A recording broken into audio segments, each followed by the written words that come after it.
5, 4, 3, 2, 1.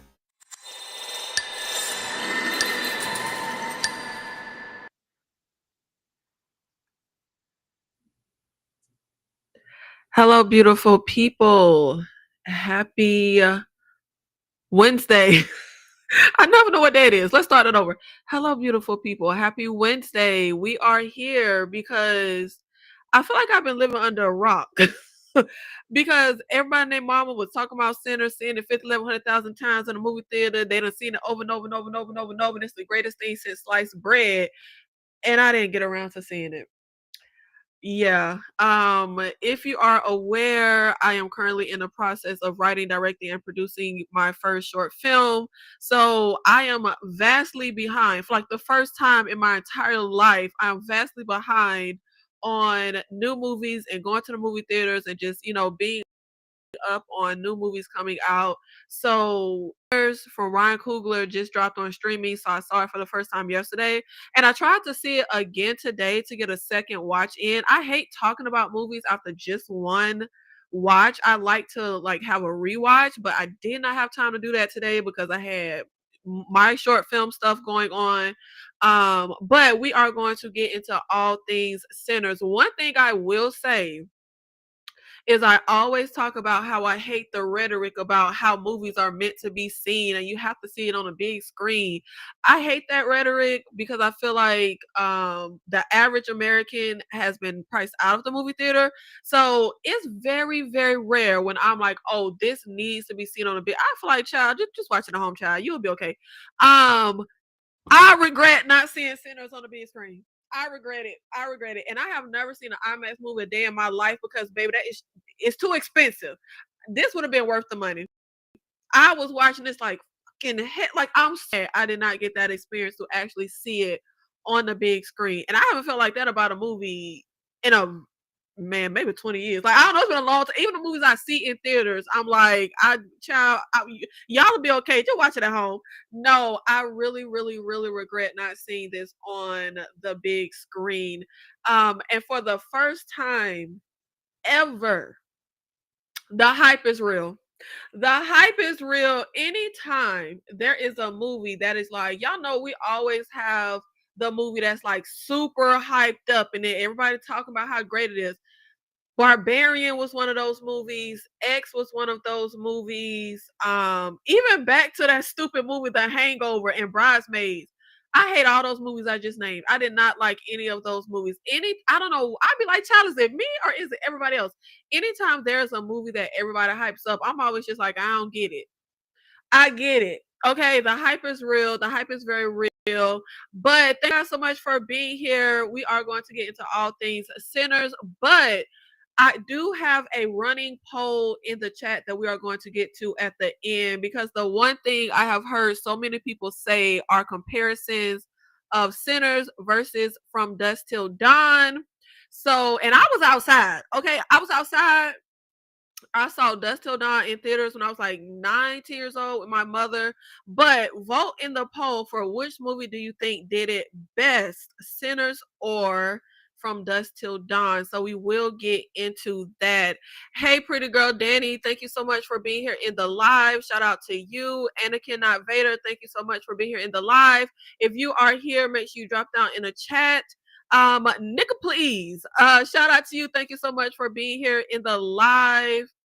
The movies were different to me as far as the stories. Yeah, you're referring to From Dusk Till Dawn, but everyone is comparing them just for the fact that it's two crime brothers, it's vampires, and we all get stuck in one place trying to fight them off.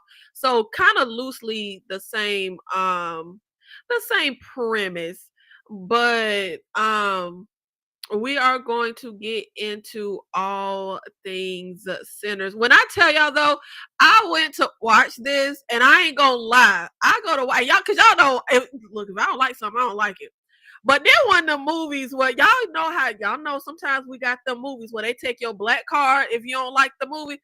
I went to go watch this and I had it in my head, bitch, you better like this movie. Like I was kind of like, girl, you better like this movie. And I really felt like I wasn't. Because I had somebody who saw it and they was telling me about it, not like spoiler telling me, but it didn't sound like my vibe. Because I'm just like a straight horror person. And they were like, yeah, it's not straight horror. But I actually feel like, as much as I prefer to go into movies completely blind, I honestly think if I would have gone into Sinners as blind as I normally like to, because when I say blind, I don't just not watch trailers. I don't want to know anything. Don't tell me what color shirt or actor is going to wear in the movie. Like, I like to go in blind. And usually that works to my advantage. I do feel like if I did not get the heads up from the person who saw it before me and told me it was not a straight horror, I'm probably maybe would have hated it. Like, I feel like, and I feel like that's why they told me that, because that is typically the type of audience I am. I'd have been like, my nigga, what is the vampires? Like, I would have been aggravated. But I think because I went in knowing, okay, Ryan Coogler pretty much, this is what the person told me, and I agree. Ryan Coogler pretty much had a certain story he wanted to tell, and he just used vampires, as certain symbolism in the movie. But you can tell, for me, Ryan Coogler wasn't here to tell a vampire story. And I feel like if I hadn't had that heads up, I wouldn't have enjoyed it as much as I did. And that's also why I wanted to get a second watch in before this video, because I feel like I would like it and appreciate it so much more on my second viewing. Not that I didn't like it in the first place, but hey, Nikki, I'm sorry to hear you didn't see it. Man, I'm talking about, I feel like loser city over here. I cannot believe it. But I don't know if it's true, but somebody told me that they're supposed to be putting it back in theaters in August. If they do, I will be going to the theaters to see it. But let's go ahead and get into Sinners. So if you ain't seen the title of this video, this will be spoilers, a spoiler conversation on Sinners. If you are not familiar, Sinners follows two twin brothers who are, well, if they're twins, obviously there's two of them, follows twin brothers who are leaving behind like a troubled past, and they come back home to start over again and end up coming face to face with an even greater evil that is facing them. And I really like that premise. I mean, it's really simple, but I'm like, child, go ahead, give me somebody with like a little trouble past, doing some shenanigans, and then they face some. And I love like a evil meets eviler type of story, like bad guy meets even badder bad guy. I love a story like that. But first thing I have to get into is I'm very much a person about like the ensemble cast. I don't like to watch a movie and feel like there's just one person that's kind of the star of the show and you can kind of take or leave everybody else. I absolutely love watching a movie where I literally like and enjoy every single solitary person. And it's very rare that happens. I feel like Sinners put together one of the greatest ensemble casts in literally years. And if you've been watching the videos, you should be able to tell me the last movie I said this about. It's very rare. I don't remember the movie, but I know I said it about, I don't know if it was like a 2023 release or 2024, but there was another movie that I said had one of the greatest ensemble casts in years. But it's very rare that I say that. But I really feel like from top to bottom, I enjoyed all the characters. And it's just so refreshing, especially after the most recent movies I've seen, like oh God, the prom night. Lord Jesus.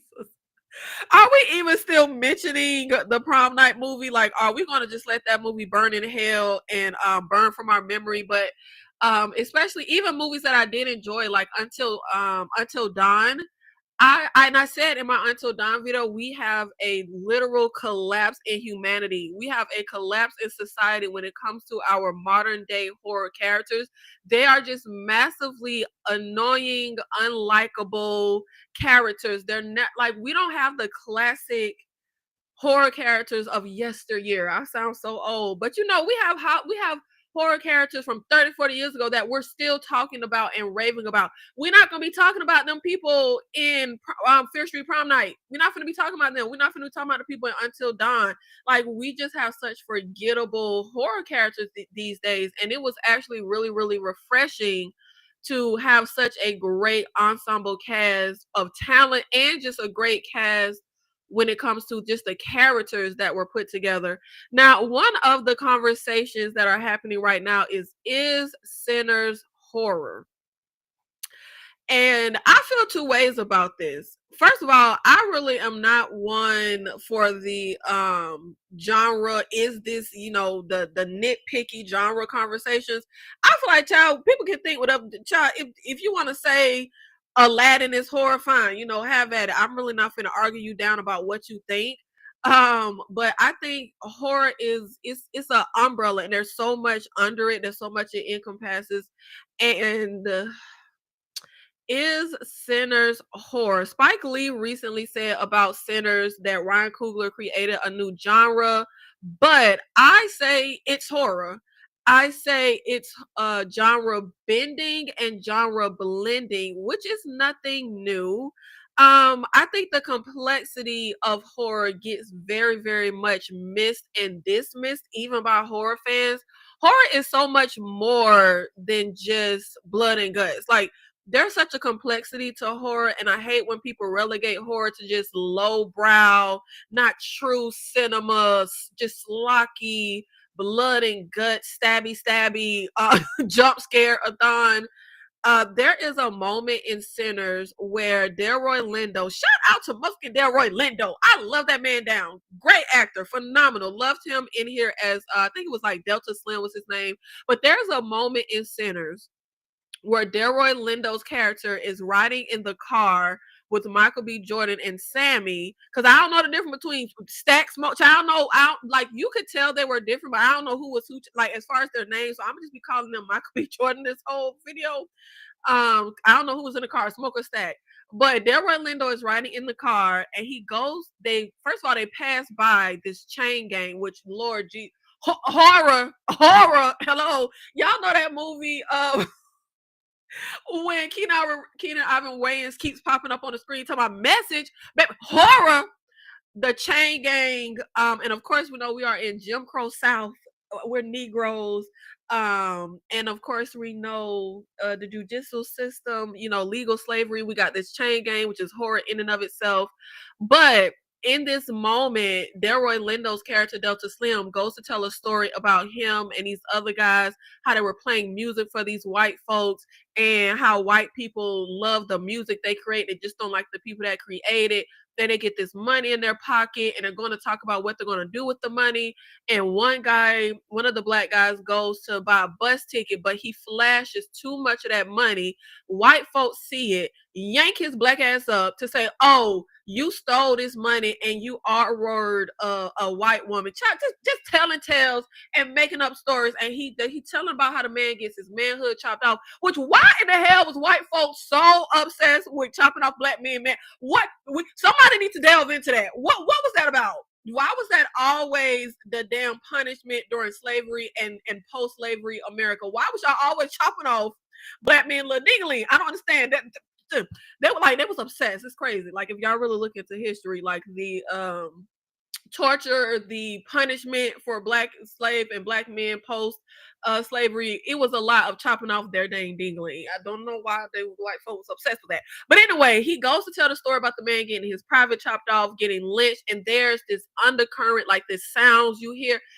Talk about a chilling scene. That, for me, that scene is well crafted horror. The history of black Americans, the history of black folks in America is horror. Black in Jim Crow South is horror.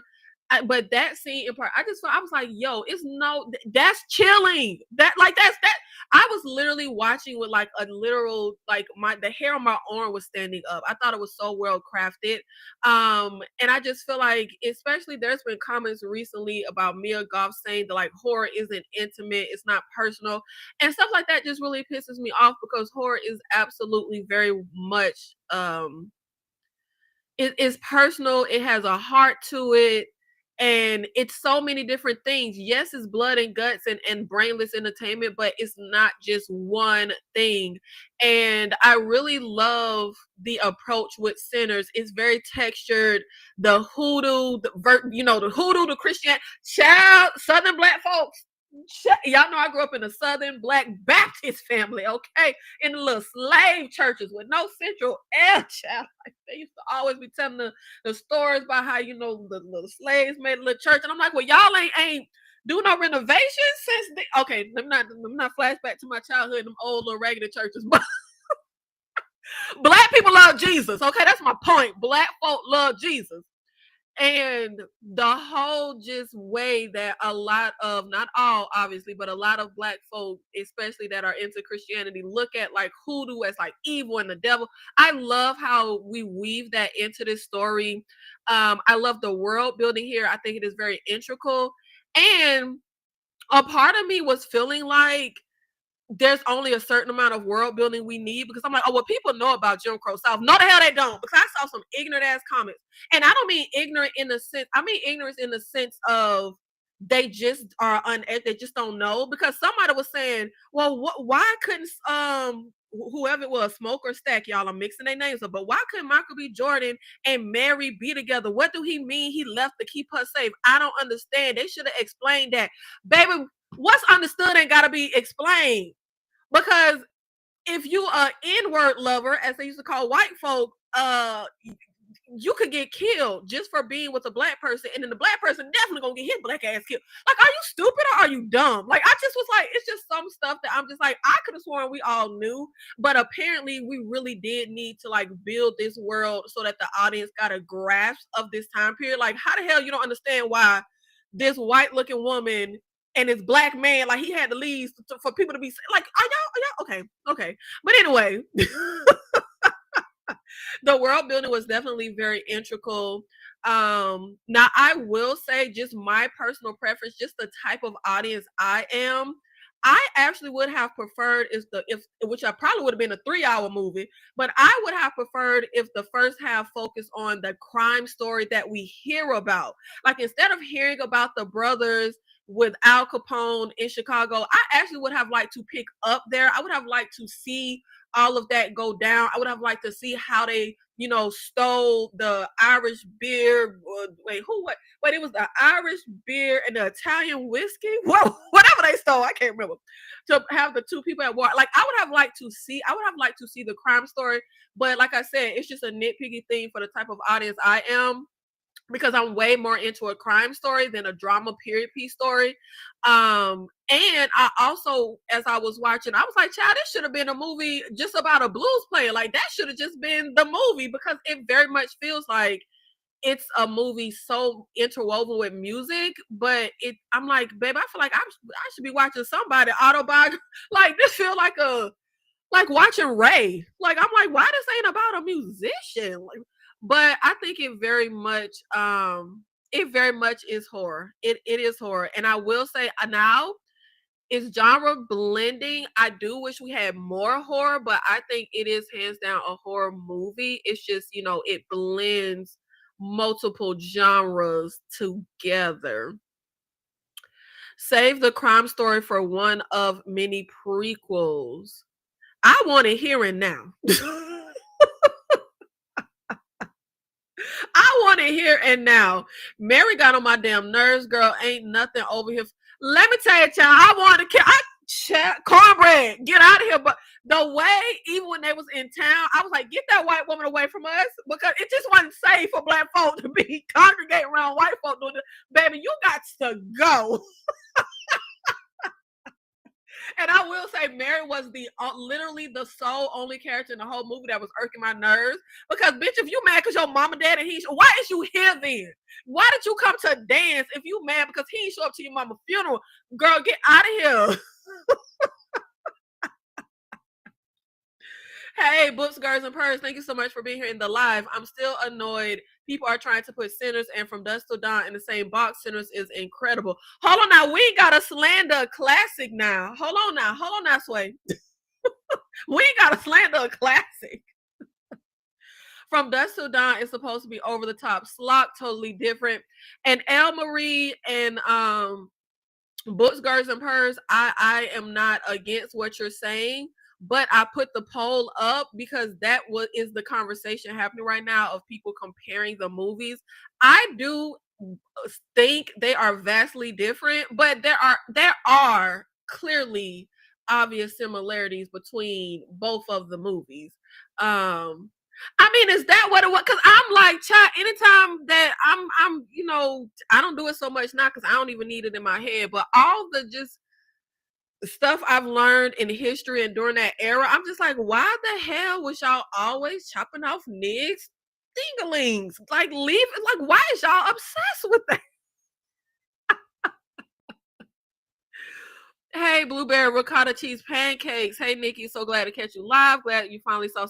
Thank you. I'm glad to be here to be live. I was supposed to go live yesterday to do a video on everything I watched in the month of May, but child, things was going on. Things was going on. Um, but I am happy that I finally got to see Sinners. And speaking of the conversation of is this horror, I read an amazing article from a Black writer, and I just wanted to read a little excerpt from it for the horror conversation. Her article is called Black Joy, White Interruptions, Sinners and the Afrofuturism of Black Horror. And I'm so mad I couldn't fit her name in here. Her name is Nicole. Let me see. I want to find her name because it's a really good article. Let me see if I can find her name. And I just love because it's so layered. There's so much here. Her name is Nicole Huff. Her name is Nicole Huff. People often forget that horror is a hopeful and redemptive genre. To quote my dad after seeing Sinners and getting emotional by the end, horror isn't supposed to be touching, but Coogler reminds us that horror is, in fact, the most touching genre through its insistence on hope. You hope to survive the night. You hope to save yourself and your loved ones. You hope for the evil to end. Horror is filled with hope, and it is this hopefulness that I think adds to the picture of the Jim Crow South that Coogler has painted for us in Sinners. That just so engulfs my mind first when it comes to Sinners, but just when it comes to horror in general. I love horror. I have loved horror since I was literal a toddler. Okay, like literally 3-4 years old, sitting down engaged with horror. It's my favorite genre. It's the genre that I watch the most. It's the genre that I've watched the most over the course of my life. And there's a bleakness, there's a hopelessness, there's a realism because I feel like that's life. But this is so true about there is a literal hopefulness and hope filled in most horror movies. You know what I mean? Otherwise, everybody would just roll over and die as soon as the killer pops out. But you fight to live another day, and that is just to me so Black culture. Like, whether we're facing vampires, whether we're facing Jim Crow South, whether we're facing the Klan, whether we're facing systematic racism, whether we're facing our towns that we build being burnt down, there's still always a hope, there's always a fight, and that is horror. That is what horror represents. I just like the horror genre. It's just so much more than people give it credit for. I've always felt that way, even before it became such a popular genre. It's so much more popular nowadays than it was when I was growing up. But now let's get into the real motherfucking MVPs.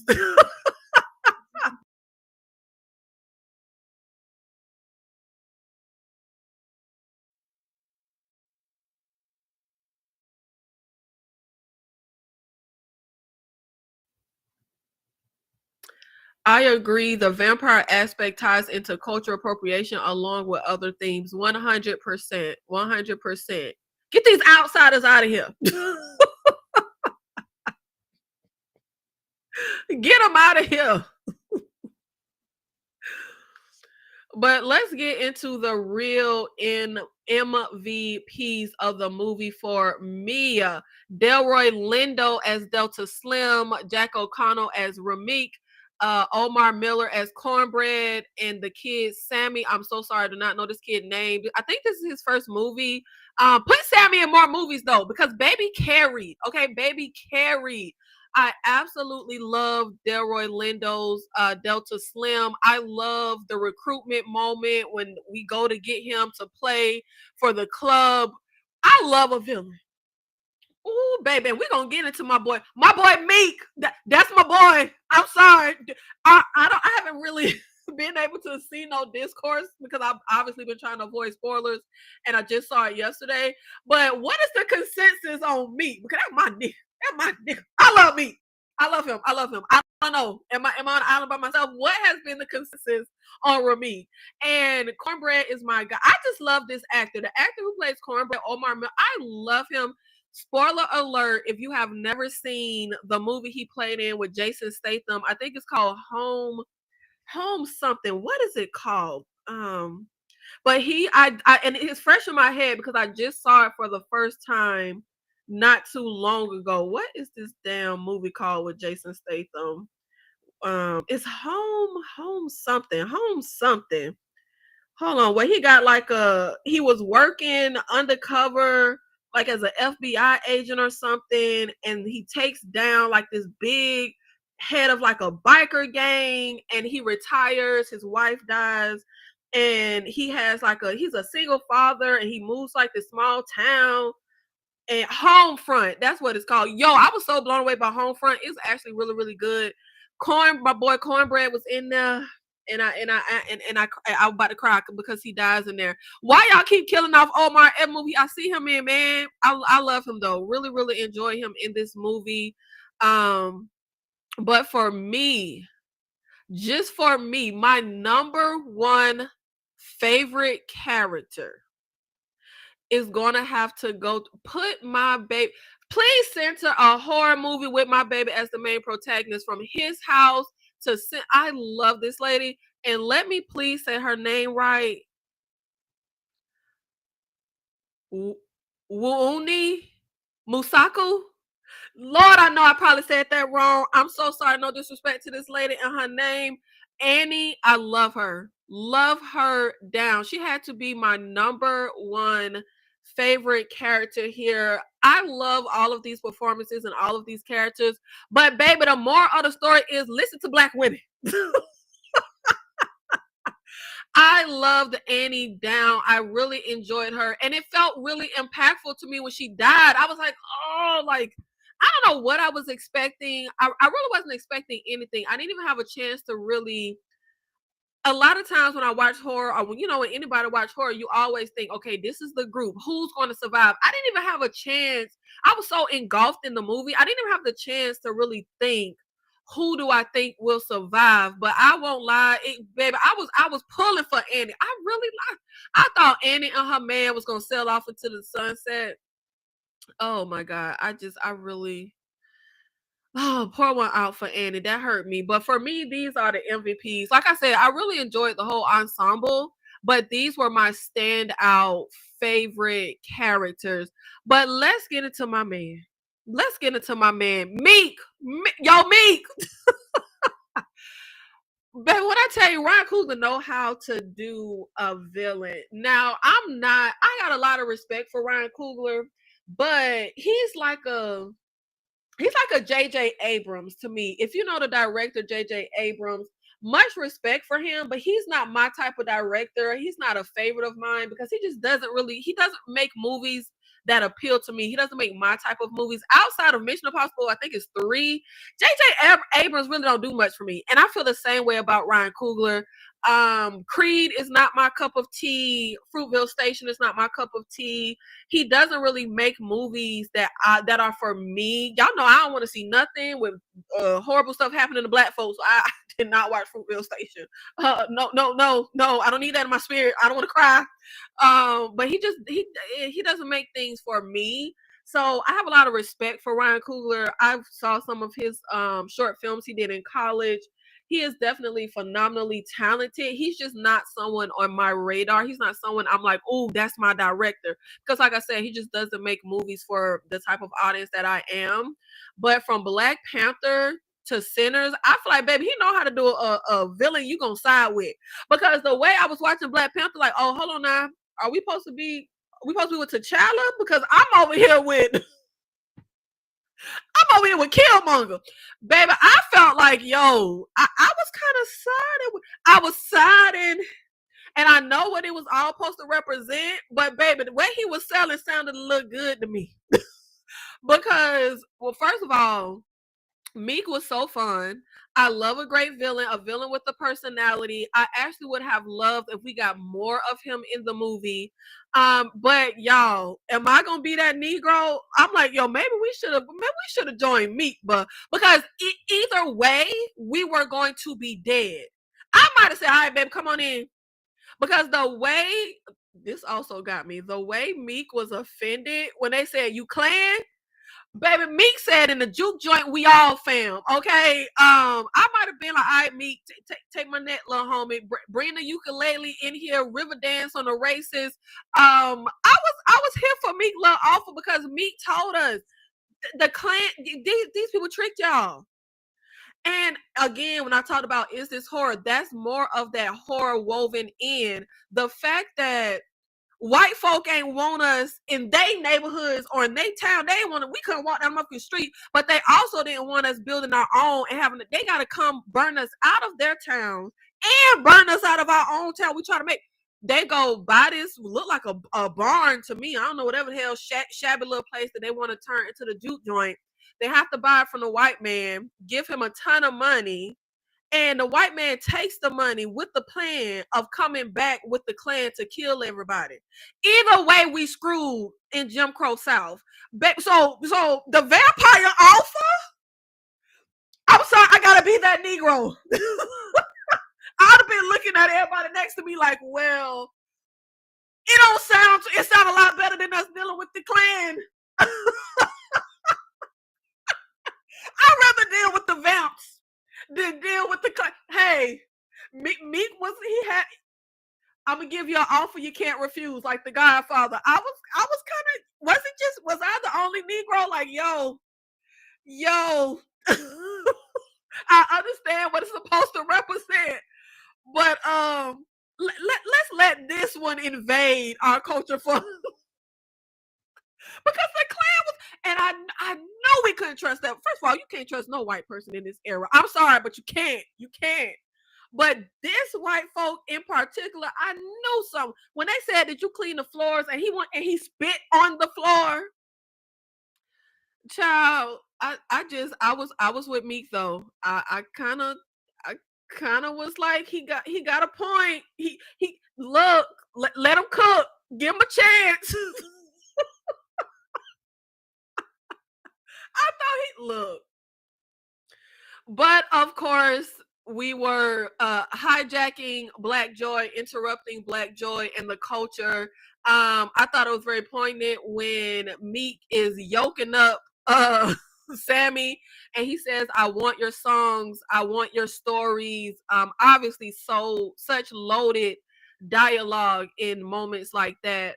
But I'm about to go river dance with the Irish because like I said, I'd rather the vamps than the Klan. I just maybe it was just me, but of course we start off the movie where we're trying to put the juke joint together, and it's pretty much like how you see a movie and it's like getting the band together. You know, it's kind of like the movie like Italian Job or The Usual Suspects. Like, we got to go get the group we're gonna do the job with.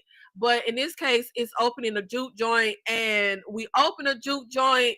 Drinks is flowing, things are going well, everybody's having a good time.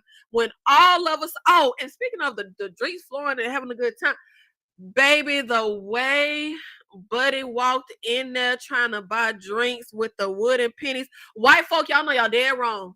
Y'all know y'all dead wrong because why the hell was y'all giving Negroes wooden pennies?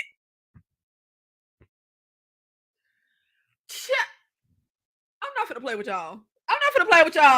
Because why the fuck am I supposed to do with a wooden penny besides get a splinter in my finger? If y'all don't get the hell out of my face, what that was so sad and very true to life. Very true to life. That's the actual history. But man, it was so sad. It was so sad. You see, that's why I be saying, look, it's horror. It's horror.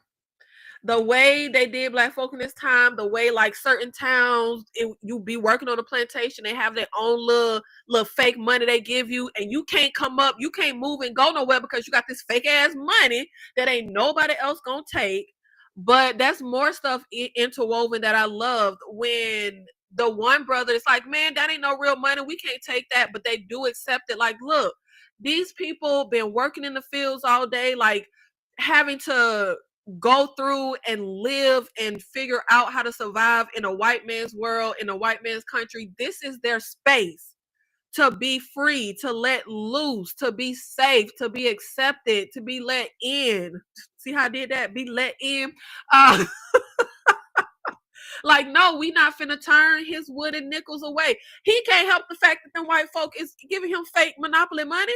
But of course, in the midst of this, Meek and his two clan members that he turned into vampires come to the door, which that's how we meet Meek. It's a really great sequence where he comes into frame running, smoking, the sun is about to go down, he's being chased.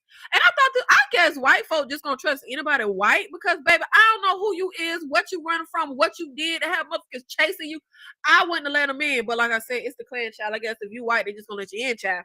Um,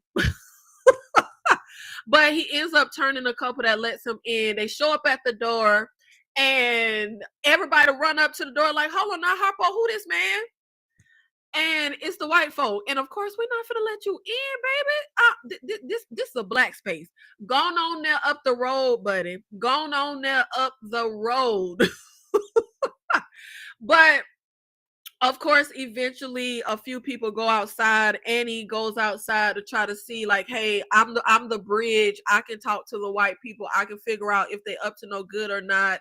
Cornbread asks Delta Slim to cover the door so he can go relieve himself. Which I'm saying, like, baby, you as a man, y'all compete anywhere. Why the hell did Cornbread need to walk so goddamn far just to pull his little dingling out and pee? Like, I was like, what the hell? Why is you going deep into the damn woods to relieve yourself? What in the world?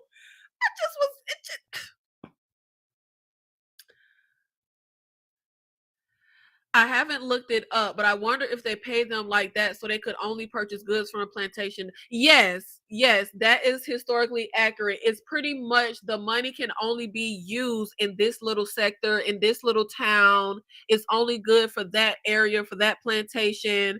Absolutely diabolical. Just setting the folks up, okay?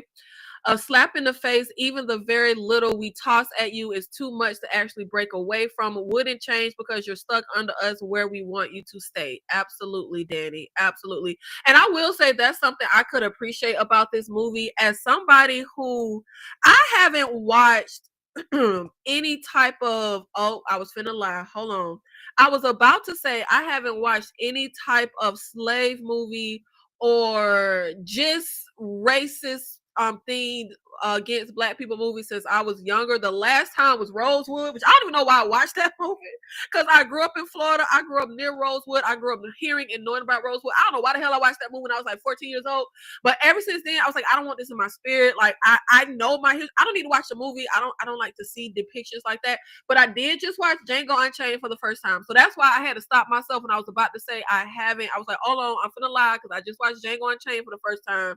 And it took me this long to see Django because I don't like watching stuff with black people being treated as less than human. I just don't want it in my spirit.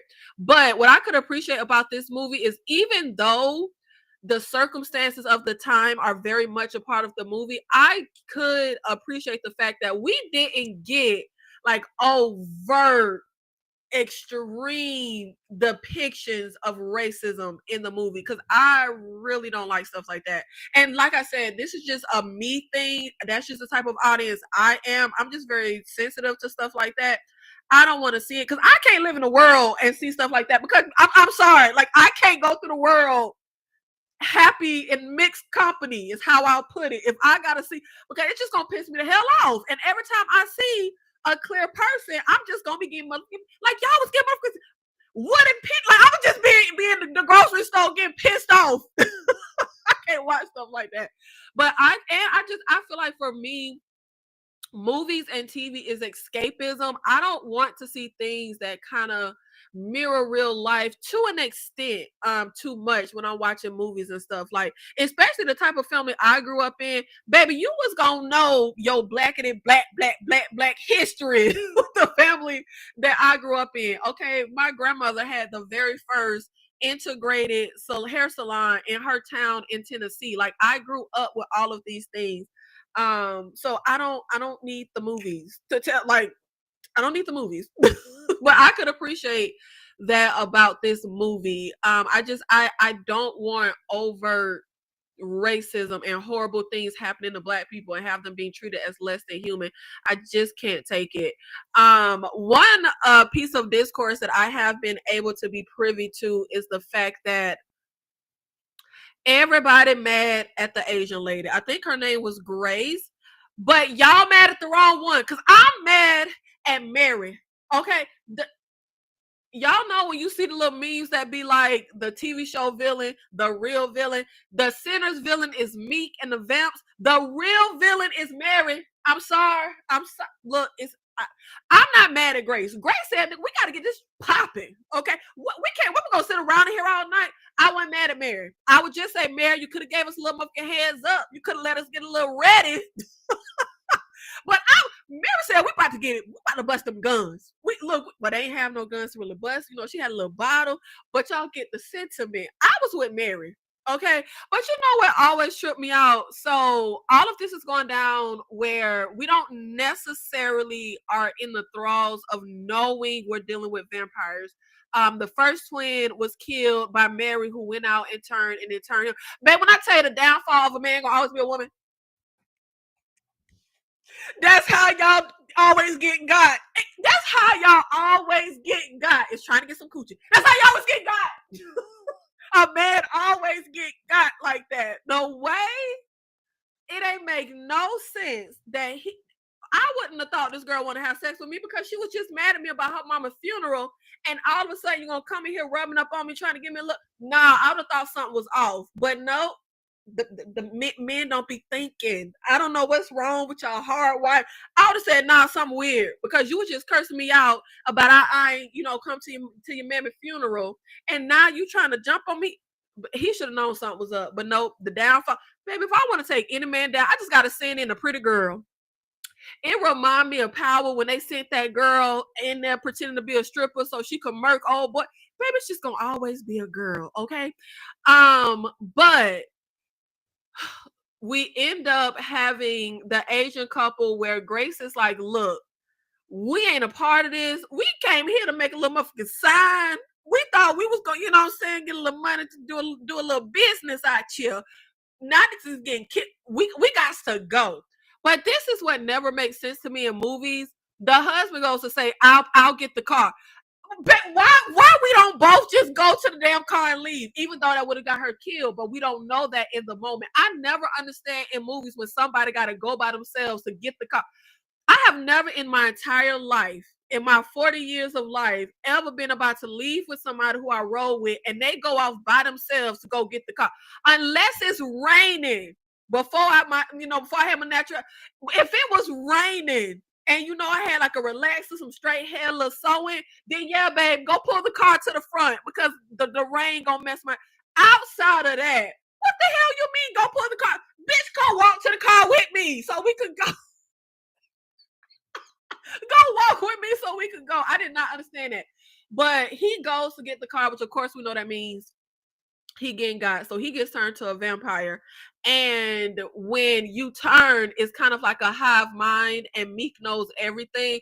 And baby, Ryan was writing. There was some good dialogue. There was some good dialogue in this movie.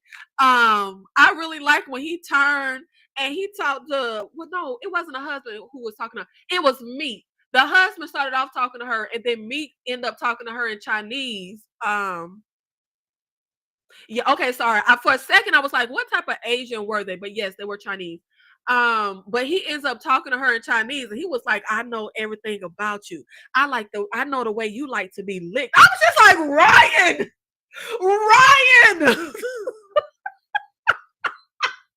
Ryan, buddy. I know why Ryan's wife is happy. That's all I'll say. But I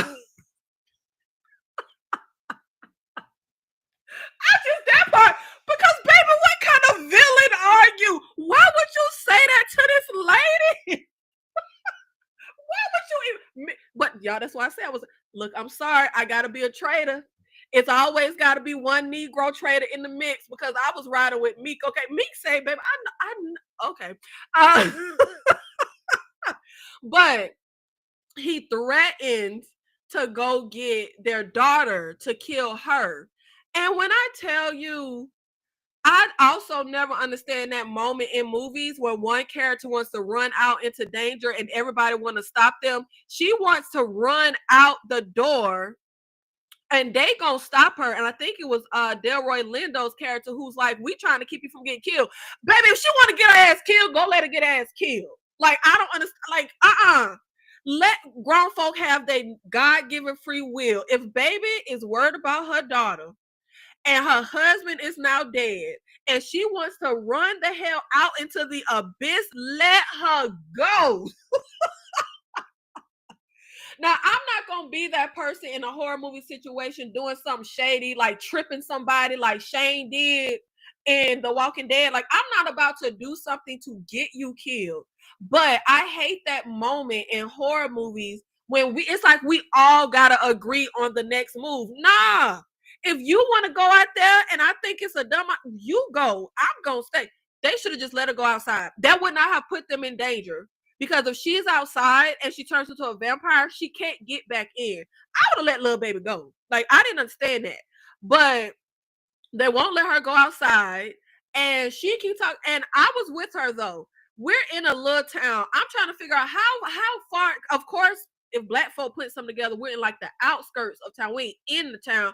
But I'm saying, like, how it ain't going to be nothing for some supernatural ass vampires to get to her daughter, especially because we got like 30.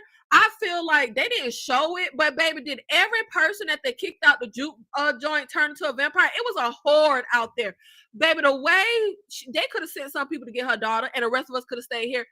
Girl, go ahead, run out there. I was not mad at her. We cannot just sit in here all night. We need to make up a plan because eventually they will find a way to get us. Whether they would have started a fire to burn us out, whether, I don't know, they could have thought of anything to get us. I was with Grace. I feel like we mad at the wrong one.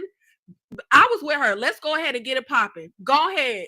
Either we gonna die hiding, we gonna die fighting, we gonna die our way, we gonna die their way. Either way, it's a chance we could die. I was with baby, and I love the way she went out.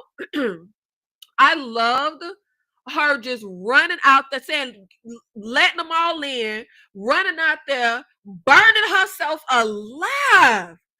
But what I will say, though, with her death is I didn't like the editing in this moment. And again, this could be one of those nitpicky, this is just a me thing. This is just the type of audience I am. One of my favorite shots, particularly in a horror movie, is a lingering shot. I love when there's an uncomfortable moment, make the audience sit in that. Make us really sit. I mean, it's a horror movie. Make us sit in that discomfort. Make us sit in feeling disturbed. Grace burning alive. I wish we would have lingered there. If I can remember correctly, we did like quick cuts because this was like the big action sequence when all the vampires came in. I wanted to linger in that moment. I wanted to really sit in the horrificness of burning alive. Now, let's get to Mary and why I say y'all mad at the wrong one. And also with what I said earlier about certain things being established that I don't know why the audience didn't already understand it. I saw a few people talking about they didn't understand the stuff with Mary. It's we can't think in modern day terms. We have to think in 1930s terms. And in 1930, even though the story she tells us is her mother's father was half black, you some steps away from black. The grandfather was half black. She didn't say her father, her mother's father.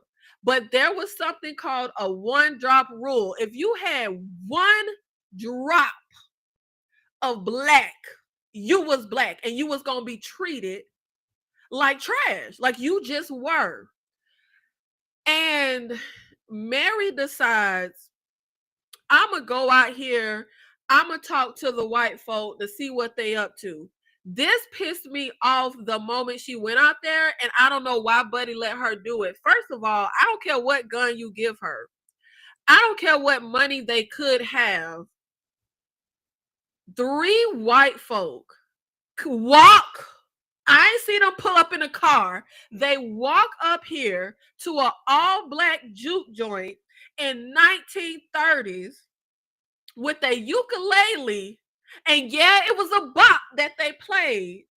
But it just did not make any sense to me that she would think it was a good idea to go out there by herself to investigate the white people. Why? They left.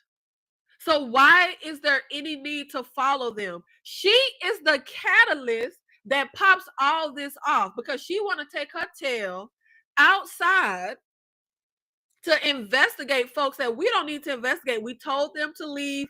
They left. Let's just leave it at that. So since she wants to go out there by herself, she gets turned.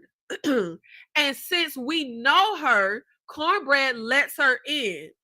And the way she played it to get him to say the words, come on in, was really good. He literally said, oh, well, girl, come on in, because he knows her.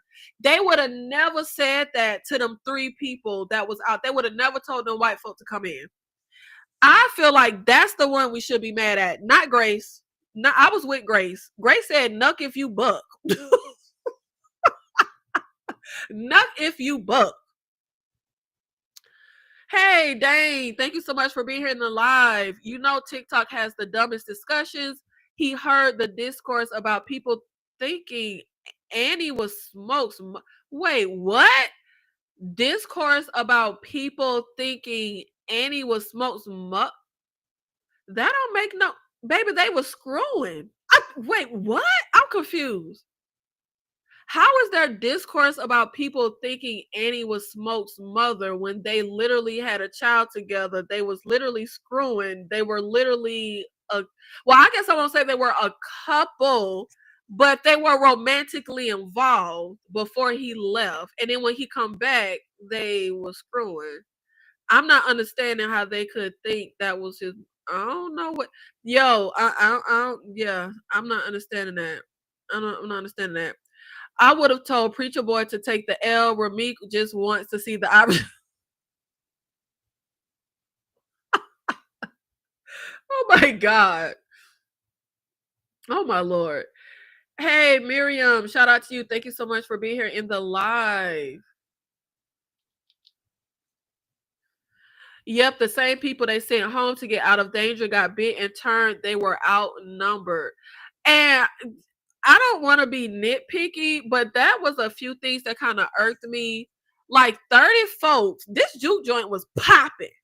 We sent people home. They go outside, they get turned.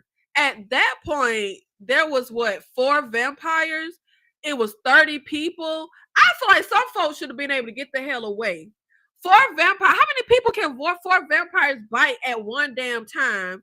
And then the action sequence that happens once Grace lets everybody in, I saw vampires jumping on people and killing people, but it wasn't nobody in there to kill.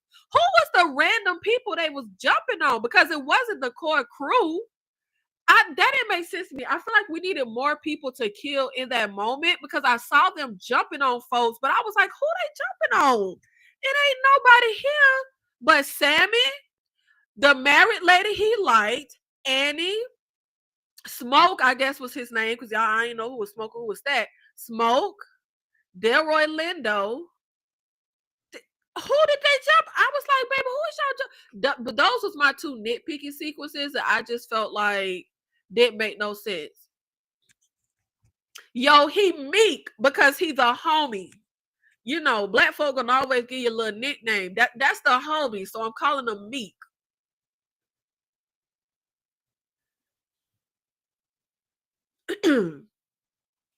Tyra explained it so well in her life with Ashley and someone else. Grace was cool until her own was threatened / endangered. We can't truly be united because when push comes to shove, Grace didn't care. Very true. Absolutely. But I was with Grace on let's get this popping. That's why I was with Grace. Because yeah, her husband wasn't ready to switch out. Grace was ready to switch up. People of color always going to stick with their own respective group. That's why I don't really even like the term POC. No, I'm black because it's different. It's different. It's very true, very true. But I wasn't even I wasn't mad at Grace because I feel like from what I saw, people weren't mad at her for switching out and being ready to run up out of there. They were mad because she let all the vampires in. So that's why I'm saying y'all mad at the wrong one, because I was let's knock if you buck. Like let's do it. Let's do it. You could absolutely tell them apart, but me trying to remember, babe, I can't remember what the hell they was wearing, so I don't know who name was who. So I'm just saying Michael P. Jordan. I don't know. Nah, Grace and Mary can go to hell.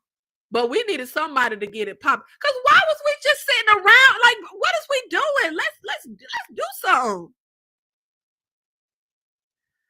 It irked me so bad, and I'm like, I don't want to be nitpicky, but I was just like, this don't. I'm like, hold on, not Ryan, bruh, Ryan. But I just don't see how they're even. Baby was sexy, sexual, like it was nothing but sexual. I was actually surprised. And we're going to get into Michael B. Jordan. I was surprised because y'all know what kind of woman Michael B. Jordan like.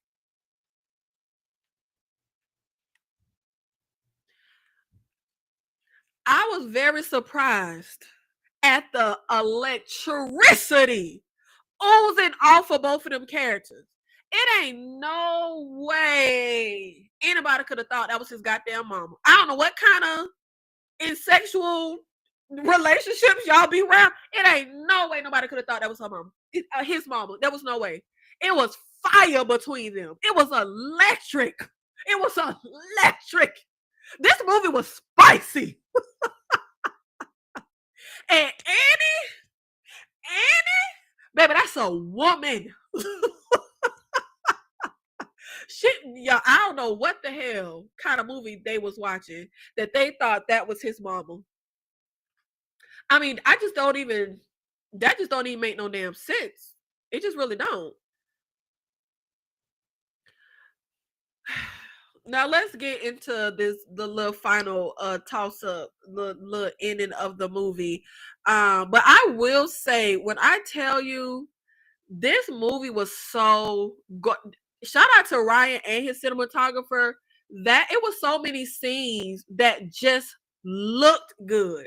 One of my absolute favorite, like my number one favorite scene visually, is after y'all, who is he? Is he Smoke or is he Stack? This Annie man, so this Smoke. After Smoke stabs Ramik, which that may be another nitpicky thing that didn't make no sense to me, there was a horde of vampires there. For one, y'all don't know y'all need to run and take cover. They just gonna burn up. But for two, how was Smoke able to sneak up on Ramik and stab him? How he got through the whole horde to even get to Ramik? But then also, vampires have super strength. They have super hearing. Ramik ain't here, buddy, waded through the water to come stab him. But again, I don't know. I don't want to be nitpicky. But my number one favorite scene, my favorite shot visually, is when Ramik burns up and Smoke is hugging on Sammy. That scene is so gorgeous. It's gorgeous visually, it's gorgeous emotionally with what it represents. Oh my god, this is like the last family left. Like we clutching each up. Like I just love that. I just thought it was so, like, it took my breath away. It was so gorgeous. But we end up having Grace tell everybody to nuck if you buck, let the vampires in. And we end up having Sammy run out trying to get away. But he the one Rameek wants. I want your songs. I want your stories. He wants that power that Sammy has, and he's able to conjure through space and time, like they tell us in the voiceover in the narration. And Rameek is attacking him. We're in the water. He put his head under. He pulls out these claws and claw his face up. But his cousin comes to save him, and he sends him home. And he goes home. He goes to the church, which is another great, gorgeous scene, and so much layered in that. But the way I was mad at the daddy, like, daddy, the juke joint don't cause all this. Don't nobody come home from the juke joint looking like they done been clawed by Godzilla. I just like, who come from the juke joint looking at like they done been mauled by? Look at your son, bro. I thought that was crazy. That just give me the guitar, let it go. I'm like, man, I'd be like, what the hell happened to you, son? I just thought that was crazy. Like, daddy. These juke joints though was something. The way they would go to the juke joint and gamble away and drink away all a little bit of money, and the family be about to starve. So I understand, daddy.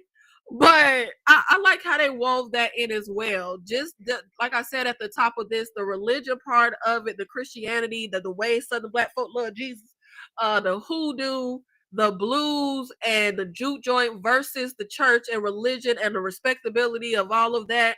But Sammy is our lone survivor. Sammy is our final boy. And we don't get many black final boys. But Sammy is the last one standing. And we do get two post-credit scenes. One is like it's around the 90s, I think early 90s. Sammy is old, which he's played by actual like legendary blues player playing old Sammy. And Stack comes in with Mary. Baby, the way Mary, wait, no, what's her name? Mary or May? Oh Lord, have I been saying what's her name? Mary or was it May? Hold on. Why did I suddenly confuse myself? Is it, I think is it Mary or is it May? Have I been saying, okay, it's Mary. I don't know why I just got confused. But Mary got her man. All she needed to do was be a vampire to get him. And I am curious if Vampire Mary went to kill her husband and take his money before she ran off with old boy. But we get a scene where, and I thought this made sense because twins really have such a tie with each other. I can imagine that even if your twin is a vampire, I can understand not being able to look in your twin's face and kill them. So apparently he made a promise that he wouldn't hurt Sammy, that's their cousin. So he just been running around the world, child, I guess in love, like Interview with the Vampire Child, to living all these years with Mary. So I actually really love this moment where it's such a heart to it, and I really enjoy that. And he goes to leave, and Sammy is like, before the sun went down, that was the best night of my life. And that also ties into Black people being able to create such a space in such a midst of time. Like in that time period, if only for a few hours, they were able to create this space of truly being free and letting go. The way I was gonna drop one little thug tear for Sammy when he said that, and then when Buddy Stack turns around and say, "Yeah, that was the last time I saw my brother. That was the last time I saw the son." I felt very emotionally satisfied at the end, particularly before even the post-credit scene, gunning down the clan. Because the way I said, now come on, Ryan, I know you ain't finna let me tell us what the clan was gonna do, and we ain't finna do. That was very cathartic. Okay, I don't know why y'all be trying to perpetrate like we ain't, like Americans and humans ain't violent. We violent, and that was some cathartic violence. I said, gun them clan down.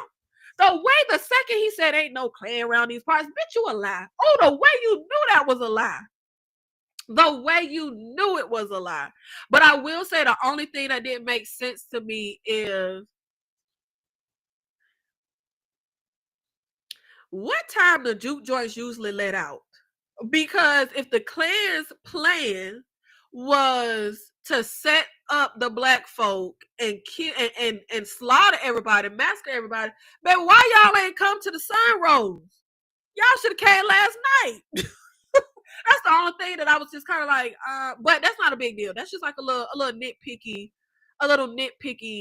thing. There was also another separate post credit scene where Sammy is young. He's back the age we left him. He's playing the guitar in his dad's church, and he looks up, and it's like he sees something, but we don't get to see what he sees, and the scene cuts.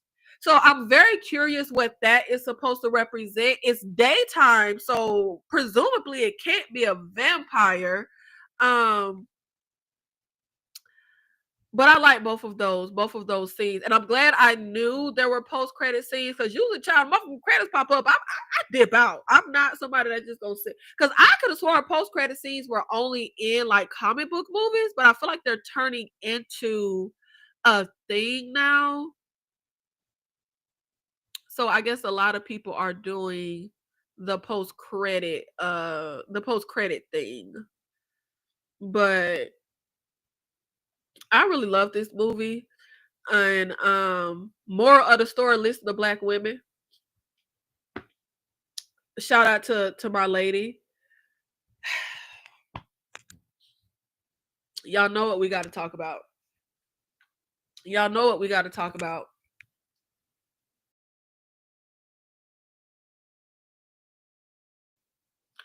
Let me read a few comments before I get into this because I know I'm going to get some hate mail.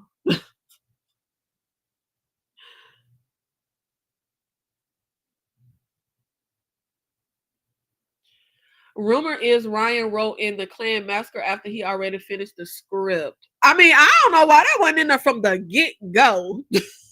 Because don't drop the line that the Klan was gonna come get us and don't do nothing. Nah, the way I was watching the movie, and that's all I could think from the moment Meeks. I was like, nah, Ryan, but I know we ain't finna just get up out this story without taking out the Klan.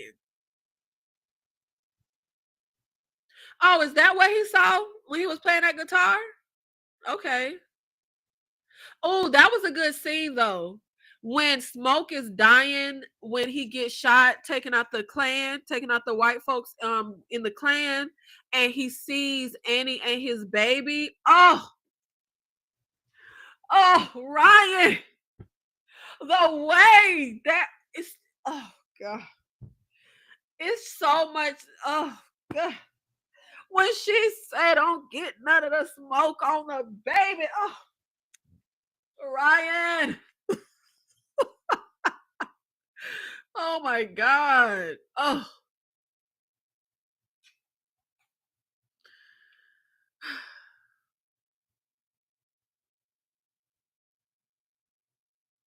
Yeah, that could be how Smoke was able to sneak up behind him, but it still don't explain how he was able to get past the whole horde of vampires to do so.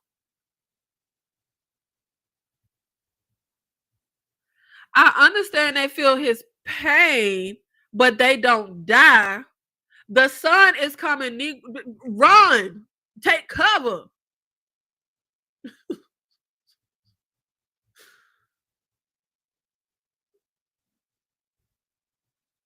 Yeah, I didn't like that either, and not a splash in the water. That's what I'm saying. Like, again, they all seemed under Ramik's control, like a pack mind. They couldn't think or act for themselves, in my opinion. Now, see, that's something I wasn't quite clear on. I completely understand that he turns people and gets their memories. All of us are hive minded in a sense that we all share the same information, but it didn't come across to me like Ramik was puppeteering the people that he changed.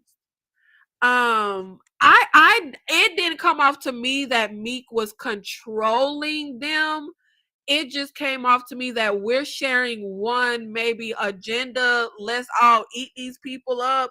We're sharing one information. But it didn't come off to me like they were in control, but there could be an argument made that he was controlling them, and that can explain why he was going to kill his own twin, but then didn't kill his cousin, because maybe Meek was controlling his mind, but it didn't come off that way to me. But like I said, I only saw it once, so maybe there's some undercurrents and stuff that I missed.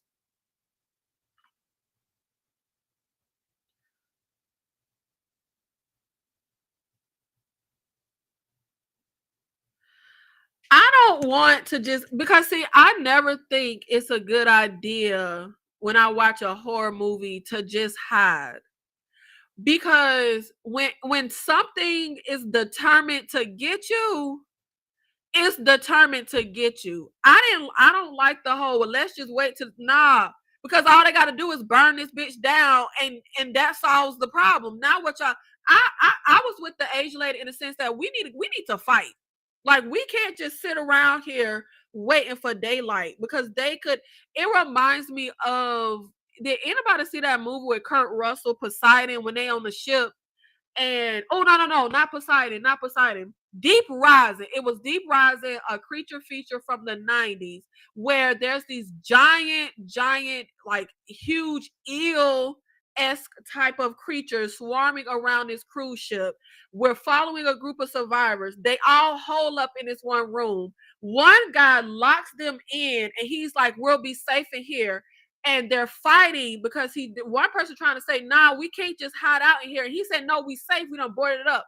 And that's when the one guy tells the story about putting like a fish in a bottle, corking it up, and tossing it to a baby octopus. And the octopus is going all around this bottle, trying to get in, trying to get the fish, trying to get the fish, trying to get the fish. You think the fish is safe corked up in a bottle, but eventually that octopus, who is determined to get that fish, finds a way to swim his little ass into that bottle and get that fish. That's how I feel about plans of let's just hide in a horror movie. If something is determined to eat your ass, kill your ass, get your ass, just hiding and just sitting is no plan of action for me personally. I'm not gonna just sit in here and wait for the sun to come up and hope between now and then they don't find a way to get our ass. I just don't think that is any plan of action.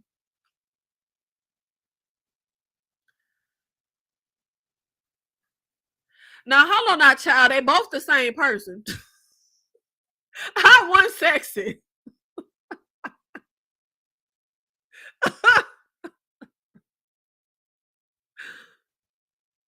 Well, no, Rico. Kurt Russell was in Poseidon. Treat Williams was in Deep Rising. I was mixing up the movies because initially I was talking about Poseidon, but then I realized that the example I was using of the octopus was Deep Rising. But y'all, let's go ahead and get into my biggest critique of this movie. Michael B. Jordan. I am still not on the Michael B. Jordan bandwagon. Honestly, his performance in this movie was damn near killing my enjoyment of the movie. His acting is so grating. Michael B. Jordan can't act. And y'all will never convince me otherwise. This little been overacting since he was a child. He overacts his ass off. There was, oh God, every time he was in a scene, it reminds me of Uma Thurman and Kill Bill. How I could love that movie so much more if it just wasn't Uma Thurman. He was literally ruining my enjoyment. He overacts. His acting is so bad. There's a scene, for example, where the cousin is riding in the car with Sammy, and Sammy plays the guitar for him for the first time. And Michael B. Jordan is all like, oh, woo! I was like, baby, calm your face down. He was just so exuberant, and it seemed so fake. I just did not. I was like, calm down. He overacts his ass off. And I don't even have a problem with actors that aren't, everybody can't be a Denzel, a Samuel L. Jackson, a Viola. Like, everybody isn't like a thespian. Morris Chestnut can't act, okay? But I like Morris Chestnut because Morris Chestnut understands his bread and butter. Morris Chestnut is going to play a charismatic, attractive black man every single motherfucking time, and he gonna stay in his lane because he know that's what he's capable of, okay? And I'm okay with that. Jason Statham, he can't act. He gonna play the same Jason Statham character in every movie you see him in. Michael B. Jordan cannot act, but he don't know he can't act. He think he a thespian. And his acting is so grating. And I know I'm gonna get hate mail because baby, y'all love Michael B. Jordan. Y'all be talking about Michael B. Jordan and Ryan Coogler. It's like Scorsese and goddamn Robert De Niro. If y'all don't shut the hell up with that, hell, y'all going too far. Y'all need to calm down. Black folk, calm down. Okay? This is not Robert De Niro and Scorsese. Let's go. Now, I'm going to give it to Ryan Coogler, but not Michael B. Jordan. Y'all know, and I done seen a lot of Michael B. Jordan. I saw him when he was a kid. He been overacting. He couldn't act as a child. He still, what was that movie where he was like playing baseball or something? Baby, he still can't act. He overacts his ass off. And it's literally grating. It is so like it was ruining the movie. I was just like, Lord. And that also plays into why I said I was so shocked at the magnetism that I was able to believe between him and Annie. Because first of all, like I said, we know what type of woman Michael B. Jordan dates, and it ain't an Annie. But he also can't act. I was very surprised that he was able to give that electricity. But y'all will never convince me that Michael B. Jordan is a good actor. No, the hell he ain't. He overacts his ass off. There is a naturalistic way of acting where if you're a good actor, you don't have to act mad. You are mad. That's a good actor. That's why Viola Davis be having snot bubbles coming out because she don't have to act distraught or upset. She is distraught and upset. Michael B. Jordan gives, I'm acting mad. I'm acting shocked. It doesn't give, I just am shocked. I just am mad. Y'all, we got to tell the truth and shame the devil. Now, shout out to this black man for being able to succeed and do everything he has in Hollywood. That's a whole nother story. But he can't act. I'm sorry. I'm sorry. Don't send me hate mail. But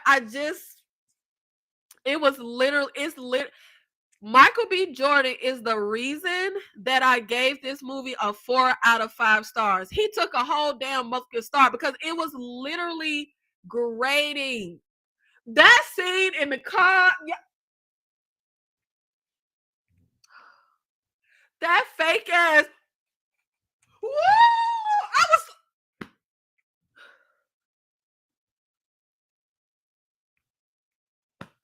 I won't even stay on this very long.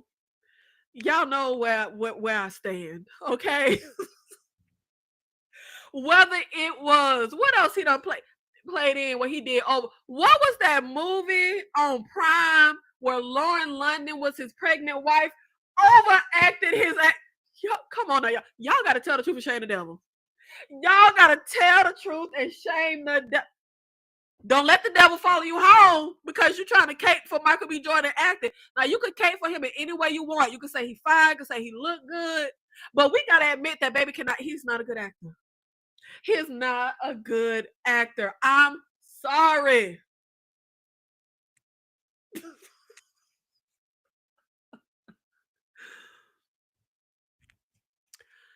I put Michael B. Jordan in the same category as Keanu Reeves, not Oscar worthy, but he gets the job done. I completely disagree. Keanu Reeves is a good example of an actor who can't act, but it's not grating. Keanu Reeves, I enjoy because that's why I'm saying it's a lot that comes into being an actor or being a movie star. It's everybody can't be a thespian, but you got to have screen presence. You got to have a certain charm, a certain personality. Like people have to, their eye have to be. Keanu Reeves versus Michael B. Jordan, as far as acting for me, is like Gabrielle Union, who cannot act to save her motherfucking life. It's like Gabrielle Union versus Sanaa Lathan. Sanaa Lathan can't act either. Eric, I am your mother. Oh God, as Blade Mama, baby, she can't act. But I like Sanaa Lathan. I enjoy seeing her on screen. I can't stand Gabrielle. Gabrielle Union's the reason why I can never rewatch Bad Boys 2. I cannot stand Gabrielle. She can't act. She's not enjoying. Something about Gabrielle Union has always given me Mean Girl. Like, it's just something about her. I just do not like her. So for me, Keanu Reeves is more so Sanaa Lathan. I enjoy him.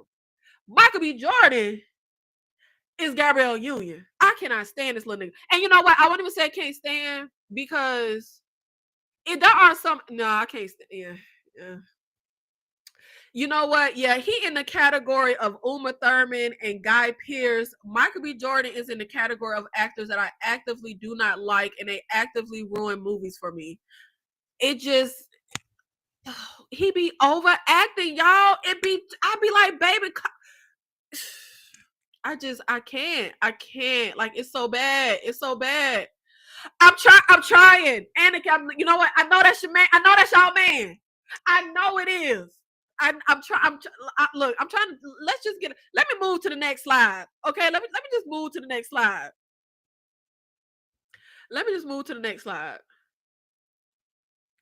There's a way to be over the top that is still believable.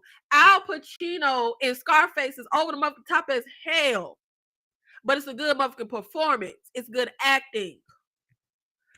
Over the top isn't supposed to be bad acting. It ain't supposed to be grating. Even this smile in this picture in this still with the hat, not the blue hat, but the brim hat. I don't even believe that. Like, the way he's smiling get on my nerve. Like, I just don't believe nothing about this nigga when he acted. I just don't. And you know what? No disrespect to this man. Obviously, I'm talking as the audience. He could be the greatest person in the world. I do not know this man. I'm only speaking as the audience. He gets on my nerves and he cannot act. It's just not, and I just don't understand what Ryan Coogler said. I don't understand why this is like Ryan Coogler motherfucking muse, because he can't act. But you know what?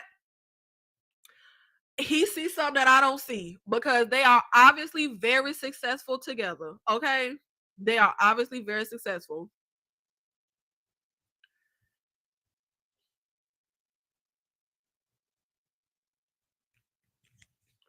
Both things can be true, just like the choice to make Mary one drop instead of just biracial. There are deeper implications.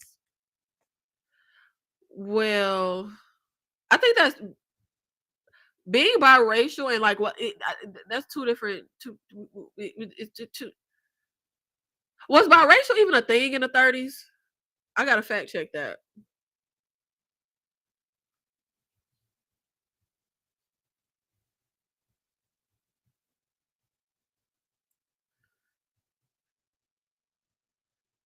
Baby Morris, no, he cannot act to save his life, but I love him. Yes to Morris, beautiful man, aging like fine wine, chocolatey, but a great actor. And I just want to look at him. And you know what? I saw something with Morris Chestnut the other day talking about Morris Chestnut so fine we didn't realize he went bald. I was like, wait a minute, Morris Chestnut, hold on, not wait, he had hair, did he have hair? Child, I didn't even notice. I didn't even notice. I thought that was so funny when I saw that.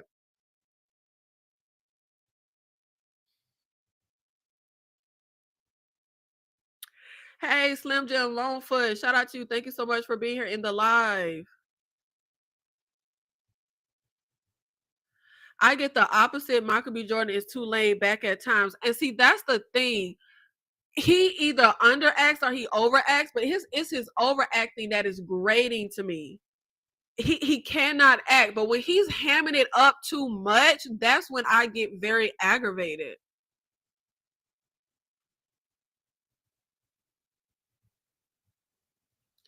I'll be in a minority, Dane, because he can't act. I know what I'm talking about.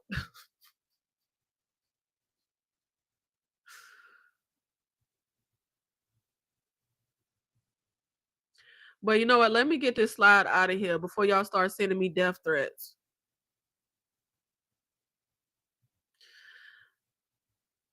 I have never seen Deliver Us from Evil a day in my life, but I would put money on the fact that Gabrielle Union was not good. She can't act, baby. She can't act. But let's get into some more conversation that I heard with everybody wanting Journey Smollett to play Mary instead of Haley Steinfeld. Baby, look, we losing a lot of recipes. We really are. Because folks is real confused on what white passing means. White passing does not just mean light skin or fair skinned Negro. Johnny Smollett, look at these pictures. Johnny Smollett looks like a negress. Okay, that is a Negro. Okay, if Johnny Smollett walks into a Klan meeting, she getting lynched. If Haley Steinfeld walks into a Klan meeting, they gonna just slide her. Look, she gonna be okay. I ain't even gonna finish that sentence. Let me. White passing means that you can go around a group of white people who have never seen you or heard of you a day in their life. They don't know nothing about you, and they will believe you are white. I feel like people are not understanding the context of the era where white passing started. It's pretty much like in Glorious Bastards when Shoshana is Jewish and her family gets killed and now she perpetrating in France like she ain't Jewish. She can go around people who don't know her and they will believe who she is portraying herself to be. It is safer that way. If Journey Smollett was alive in 1920, there's nowhere she could go to not be treated like a Negro. That is not white passing. Haley Steinfeld has the same ancestry as the Mary character. Her grandfather is half black. That's diluted black. Johnny Smollett at least got one black parent. That's biracial. She half black, and a lot of them black genes is seeping through. She looks like a Negro. Haley Steinfeld can go around in 1920s and be allowed to swim in the muffin pool that they dumped when Dorothy Dandridge got her negress behind up out the pool. Johnny Smollett go swim in the pool. They draining it in 1930s, 40s, 50s. Haley Steinfeld go swim in the pool. They not draining the pool. We getting y'all. Are y'all not talking to the kids? Light skin, fair skin does not equate to white passing. Journey Smollett could not have played the role of Mary. Mary was able to go leave her town where folks knew she had one drop of black in her. Because in this time period, if you even have one drop, you're dirty, you're subhuman, you in with how they treat Negroes in this time. She was able to go leave that area, get a white husband. Johnny Smollett could not do that in 1930s, y'all. Come on. White passing means the white folk believe you not no type of Negro adjacent. Okay? And there, of course, there's different types of biracial because Halle Berry, Johnny Smollett, Tia Tamera, Mariah Carey all have one black parent, one white parent, but one of them is not like the other. Halle Berry moves through the world as a black woman because she looked like a black woman and the world treats her like, and I don't mean famous Halle Berry, I mean Halle Berry through her life. The world, when she walked into casting rooms, they saw a black woman. Tia and Tamera got a black parent and a white parent, and they moved through the world as black women because that's how the world saw them. Mariah Carey got one black parent and one white parent. And the way she moved through the world before being famous, before the Honey remix, I mean, moved through the world with how the world sees her, how the world treats her.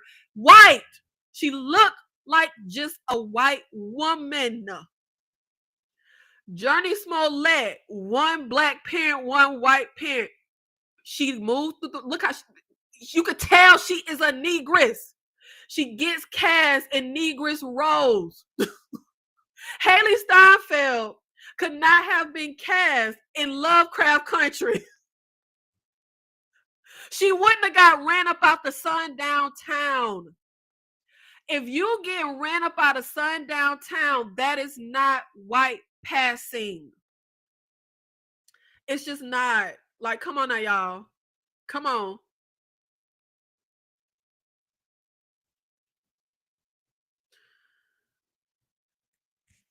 I taught a really good lesson about passing this year in AP literature because people don't know. I mean, we losing recipes, we losing history. When I saw everybody saying that Ryan should have cast Journey Smollett, I'm saying, like, are y'all stupid or are y'all dumb? If you can get run out of sundown town, you are not white passing.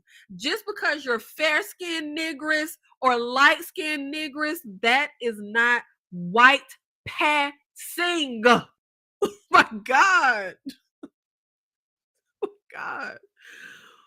Facts about Halle Berry. What Halle Berry, I think that's supposed to be facts about Halle Berry was hella black, especially in Boomerang. That's why I'm saying, like, even when people have the argument biracial isn't black, y'all been, who don't call Halle Berry a black woman? She's biracial. She has one black parent and one white parent. Who don't call Tia Tamira? Well, before, it came out that Tamira was all conservative with her white husband. All the discourse changed around that time. But before then, who was not calling sister black?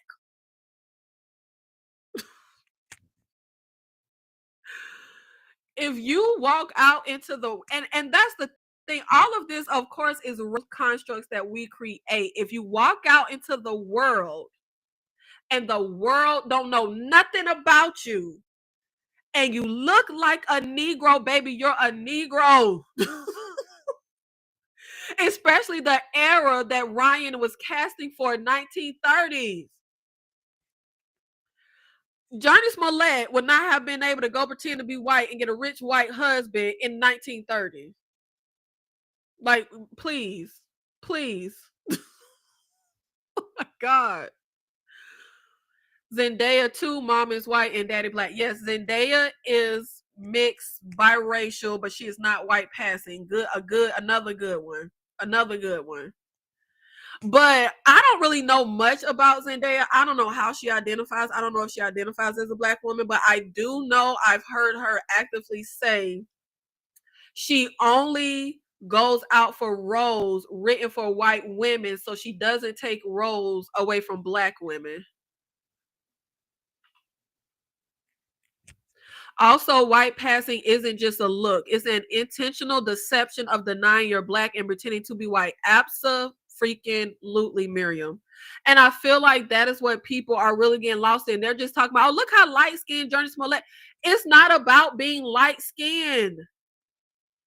It is literally being able, like Miriam said, to intentionally deceive the racists of that time period, to have them believe that you are pure, because that was the verbiage at the time, that you are pure, that you are white, that it ain't nan drop a Negro in you. What was that movie where the little girl went to school and ain't nobody know she wasn't white till her dark-skinned mama came up in there? Like, you gotta be Journey Smollett cannot go around, and I mean Journey Smollett, take out her being famous and we know. I'm talking about people who are a stranger and you don't know nothing about their lineage. You don't know who their parents are, but you can look at them and know, oh, that's a negress. You could look at Journey and tell that's a negress. You know what, Dang? Real stupid. But that bugged me so bad when people were having this discourse about the casting. I was like, child, we gotta address this. Because y'all not teaching the kids. Y'all not teaching the kids. I just don't understand the rhetoric that Journey Smollett should have been cat. Journey Smollett getting ran the hell out by the Klan, just like all the other the dark skinned Negroes, the Annies. Johnny getting ran the hell out by the Klan with everybody that damn the hell else. Haley Steinfeld not getting ran out by the damn Klan.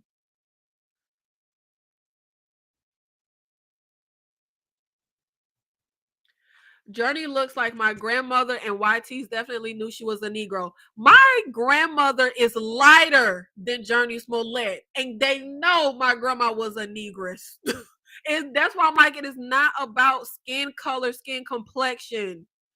It's you got Negress features, you got Negro features. You go out into the world, and white folks see Negro. Because my grandma is light bright, and my great grandma is light bright. Bright. And I don't even know how the hell they that bright, because their parents is blackity black. But they is bright.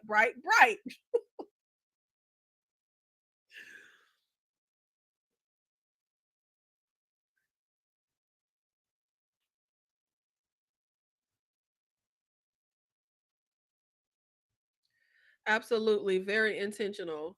Journey would not have been able to pass at all. Exactly. Haley being hired was so intentional. Haley being hired makes absolute motherfucking sense.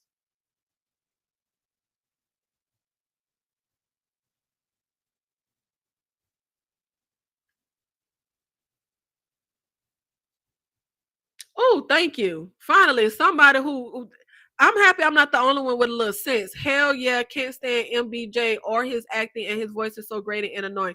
Now, I won't say I can't stand him in general. Like, I saw some interviews with him and Ryan Coogler, which is fine. I just don't like his acting. I just don't like him in movies. I don't think his voice is grating. I think his acting is grating. But I'm glad somebody's there with me, child.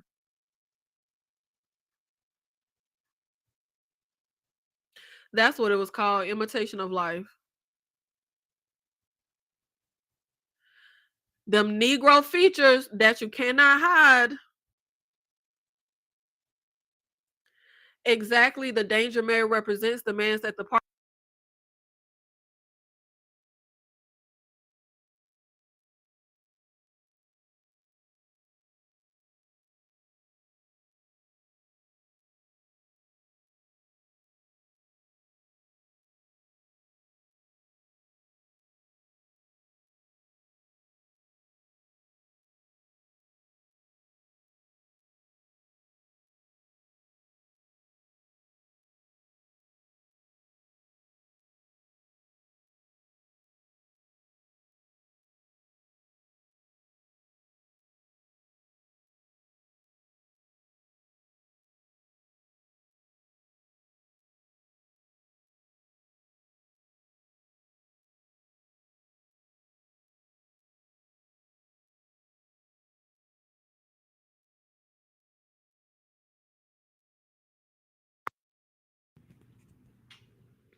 Okay, can y'all hear me now? Because I accidentally pressed the button and cut the audio out. My hands got a little too excited, and I just started moving. Child, I hit the button. I cut the microphone off. I should be back now.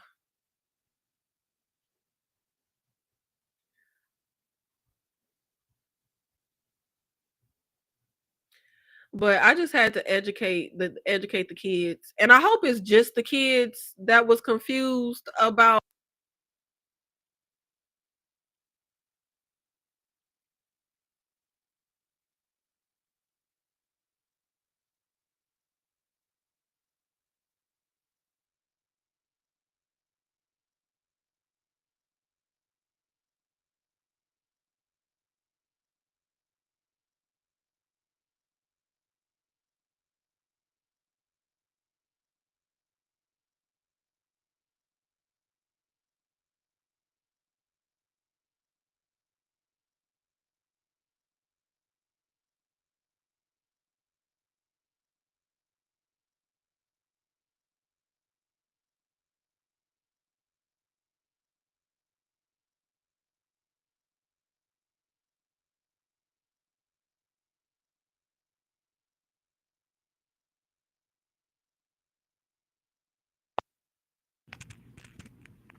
Sorry, y'all. My bad.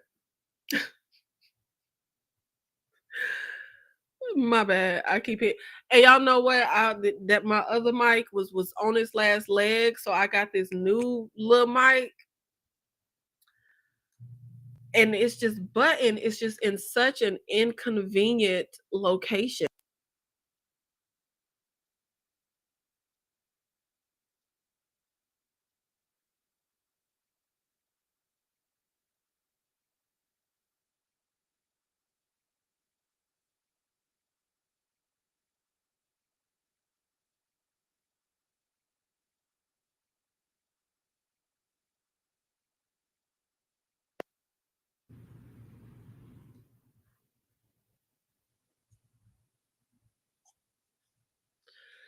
Okay.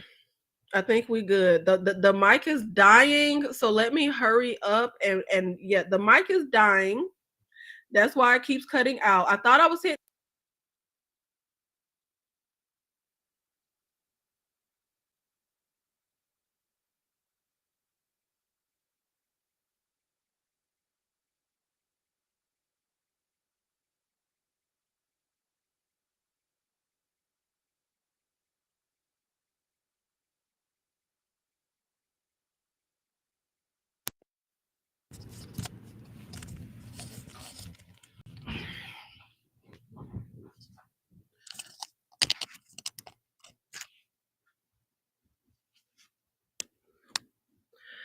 Okay. Okay, are we good? Can y'all hear me? The I thought I was hitting the button. I wasn't. The mic was dying. So I had to grab the second mic. Are we good? Can everybody hear me okay? It's the mic is on. Now I done woke the damn dog up. Not the dog is up. Lord. I did not realize. I thought I was hitting the button and then I saw the red battery light flashing. Luckily, I charged this second one. So we not out of commission. We not out of commission. Um I'm so mad though because I was child look, I was saying some good stuff and y'all didn't even hear me, man. Y'all didn't even hear me. Oh, Lord. That just ruined my groove. That just ruined my groove real bad. That just because child, that just ruined my groove. I don't remember what the hell I was saying. I cannot remember what the hell I was saying, and it was good. But anyway, I guess we'll just move on, child. Cause I don't know what I was saying or where I was. I don't know what I was talking about. But um let's get into another part of look, I was, and y'all ain't even catch it. And I don't remember what I was saying. Cause y'all know I just be saying stuff. I just be talking. So once I done said it, I don't even remember it, child. But of course, more of the discourse. Oh, and I forgot to say, because that's coming up next. I did pin in the comments for you to share your thoughts. I should have said this at the top of the motherfucking video. For you to share your thoughts on I'm so that just really I gotta get my bearings. That just really messed me up, child. And I knew I was doing good, not hitting that button. I was like, why do I keep I wasn't hitting it. It was dying. It was dying. But thank God that I charged up the second one. But more discourse around sinners, of course, has been everybody and their mama comparing it to From Dusk Till Dawn. Oh, and I don't know if I said my rating. I do want to see Sinners again. I hate that I've only seen it once at this point. I wanted to get a second watch in today.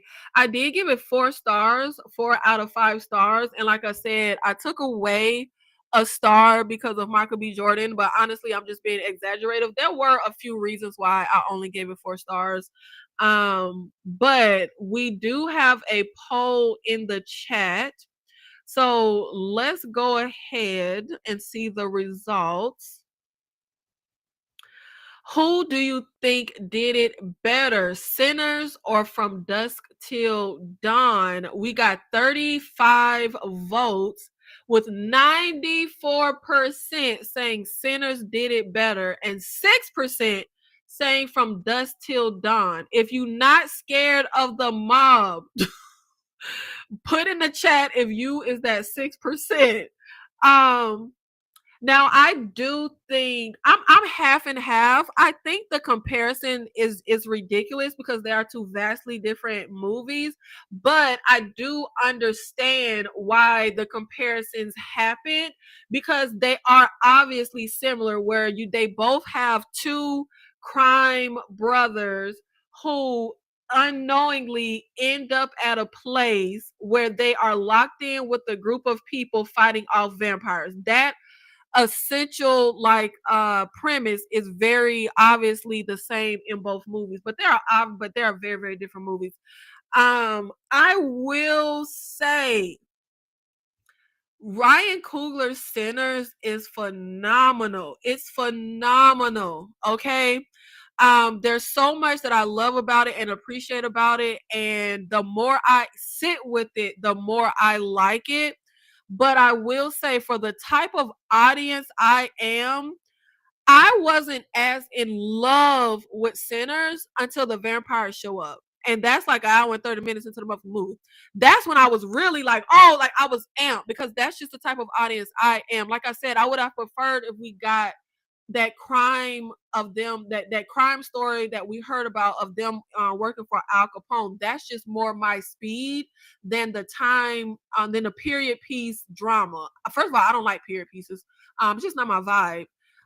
So even though I can appreciate this movie and I did enjoy this movie, there's a lot I've done nothing but rave about it this whole time. And I do like the fact that the twin brother getting killed in Sinners packed way more of an emotional punch than Quentin Tarantino, who is the brother of George Clooney in Dusk Till Dawn. That brother getting killed in Sinners packed way more of an emotional punch than the brother getting killed in From Dusk Till Dawn. And for me and the type of audience I am, I do love more having a horror with a heart to it. I love having emotional beats to my horror. So I do prefer that in Sinners. But ultimately, I do wish Sinners had more vampire action. For example, I feel like we can literally get the same story, just add more vampire horror to it. For example, when we first meet Ramik, it's because he's running away from a group of Native Americans, right? And even though stylistically, I do love how Ramik comes into frame and he's running and like smoking because the sun. I would actually have liked to see the lead up to that moment. I would really have liked to see the Native Americans versus Ramik. Obviously, he didn't win with the Native Americans. Like he was able, literally about to die if he hadn't run up on the two clan people here. Like I would have loved to see more of that. Um, for a movie that's 2 hours long, which I don't have any issues with the runtime. I'm not one of those people who are like, oh my God, a movie is too long. My only issues with the runtime is only that the movie utilizes its runtime, and I do think Sinners utilizes its runtime. But in a 2 hour movie, we got about 30 minutes of vampire action. And like I said, for the type of audience I am, I prefer more vampire. And that's why I'm happy that the person who saw this before me told me, hey, I went in, we both thought this was like a straight horror. It's not. So if I hadn't had that forewarning, I think that let me enjoy the movie a lot more because I knew what I was walking into. Without that, I probably wouldn't have enjoyed it as much. So I'd have been like, damn, I thought this was a horror. Where's the vampires? Because that's all I knew going in was I'm like, oh, Ryan Coogler made a vampire movie. But I wouldn't consider this like a vampire movie. I'm fine with genre blending. I just want more horror. The same gripe I have with comedy horror. That's why I don't like comedy horror. First of all, I just don't like comedy in my horror. But I always feel like comedy horror always infuses way more comedy than horror. It's never a good blend. Or even like an action horror blend, like Alien sequel. That is obviously way more action blended in there than horror. I prefer more of a balance, or if it's going to be unbalanced, I want more horror. Um, and I feel like Ryan Coogler's Sinners is there's so much intention and so much creativity, except with the vampire angle. They're drooling, the little glowy eyes, but we don't really introduce anything new. Like it just didn't feel as layered with creativity in that when it came to that as the rest of the movie. Um So I gotta go with that 6% in the chat. I'm gonna say, and I always include rewatch value. First of all, I rewatched Dustin Down, Fiddle 100 minutes down. This is from Dust to Dawn is literally one of my favorite movies of all time. Sinners, I want to see Sinners again. I immediately was ready to rewatch Sinners. I'm understanding why people was like, oh, I'm seeing it 2, 3, 4 times. I immediately wanted to watch it again, but Sinners doesn't feel like the type of movie that I'm going to throw on super, super often like I do from Dusk Till Dawn. So from Dusk Till Dawn versus Sinners, it's going to have to be from Dusk Till Dawn for me, dog. And go ahead, slander me, take my black card. Look, it just is what it is. From Dusk Till Dawn, it's just more my speed, the type of audience I am. From Dusk Till Dawn also doesn't introduce the vampires for quite a while, but I have so much fun before the vampires get there.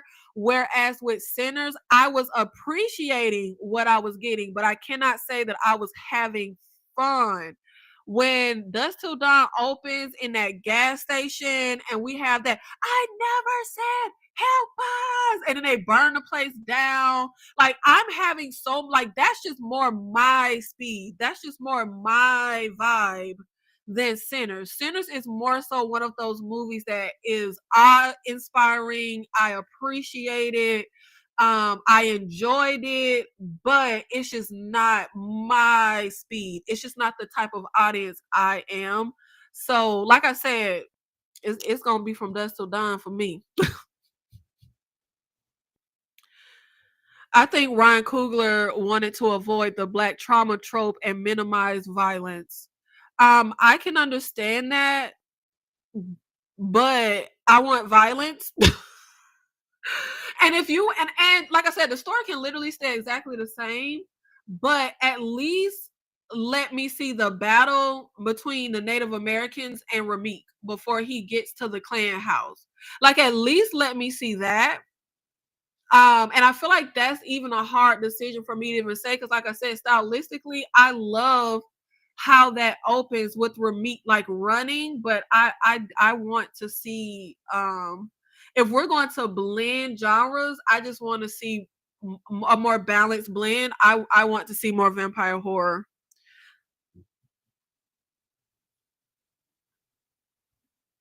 The attention to detail is worth watching. Oh, absolutely. That's why I'm like, it's like I just feel like this. I'm like, yo, Ryan is truly on another level. Like the direction in this movie, visually, his cinematographer, I was just like, this felt like the greatest movie I've seen just visual wise in a long time. I was just like, my jaw was dropped. Like it just felt so inspiring. I was just like, Lord, that shot. And you know what? I give it to Michael B. Jordan for that one. Because this is where his overacting and his damn over dramatized facial expression worked.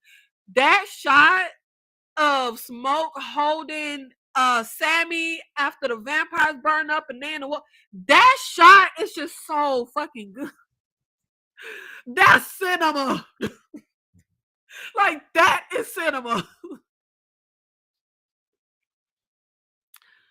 Oh my god.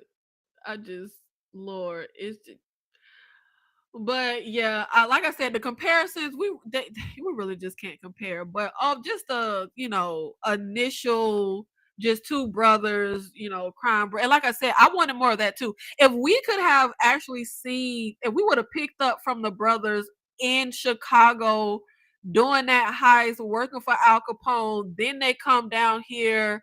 I could have seen the Native Americans versus Rameek. Was there other vampires with Rameek? Were they able to kill the vampires Rameek was with, and he was the only one that survived? Like, I want to see that stuff. I want to see it. I'm pretty mad about From Dusk Till Dawn.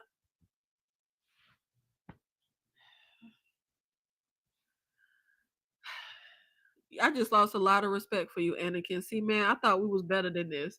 The vampires were boring to me, great effects, but nothing grand. There are just certain moments when it comes to movies in my childhood that I remember vividly. There are movies where I can literally remember the marketing from when I was a kid. Like Pam Grier and Jackie Brown. I have loved that movie since it came out. When I saw it at, like, I think I was 9-10 years old when Jackie Brown came out. I have loved that movie so much. I remember the marketing for Jackie Brown.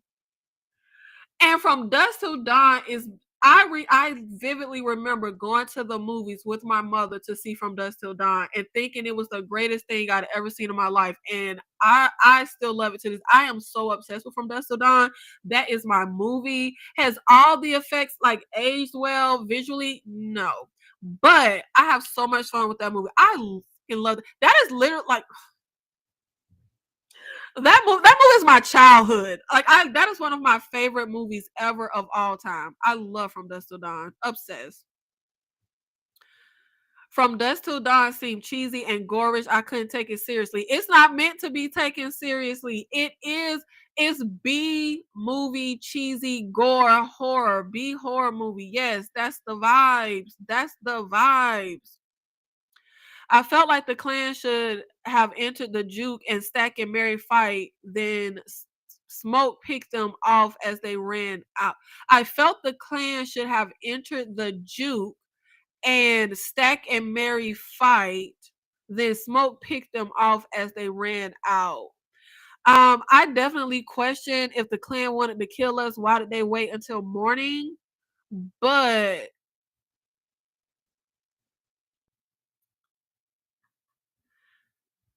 now let's get into whoever shared their thoughts on Sinners.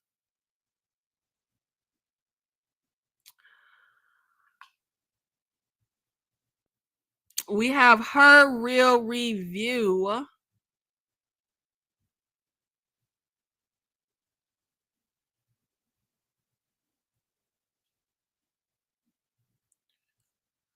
Well, if it wants to load and Mother can play, we'll get to it, I guess.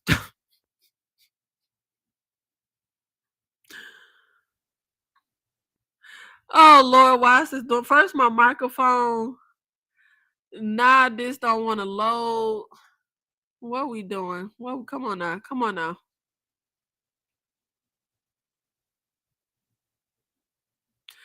Okay, we having technical difficulties. We might scratch this little idea right here because I don't know what this is. Come on now. Come on now. Hey, Nikki, this is Kwana from Her Review. I'm so glad you finally saw this movie, friend. I adored this movie. I've seen it 3 times in theaters. I want to go ahead and purchase the digital download, but I know I'm also going to buy the physical copy. I don't know what to do, but yes, I'm so glad you're on board. It was amazing. I am definitely so late to the party, but I am glad that I finally got to see it. And when I tell y'all, I just regret so much not seeing this in theaters. I just was so busy I wasn't even doing content. Like I was just so busy trying to get my film off the ground. I wasn't doing content. I wasn't really watching anything. I definitely wasn't going to. I didn't have time. But I regret so much. Like I wish I could have seen this in theaters. Like, oh, the way I was watching it's like, God, this would have been so epic in theaters. Like, I just really hope what I heard about it going back to theaters in August is true so that I can get that experience. And I feel like as much as I have never seen a movie in IMAX, I don't care to see a movie in IMAX, baby. That is too expensive.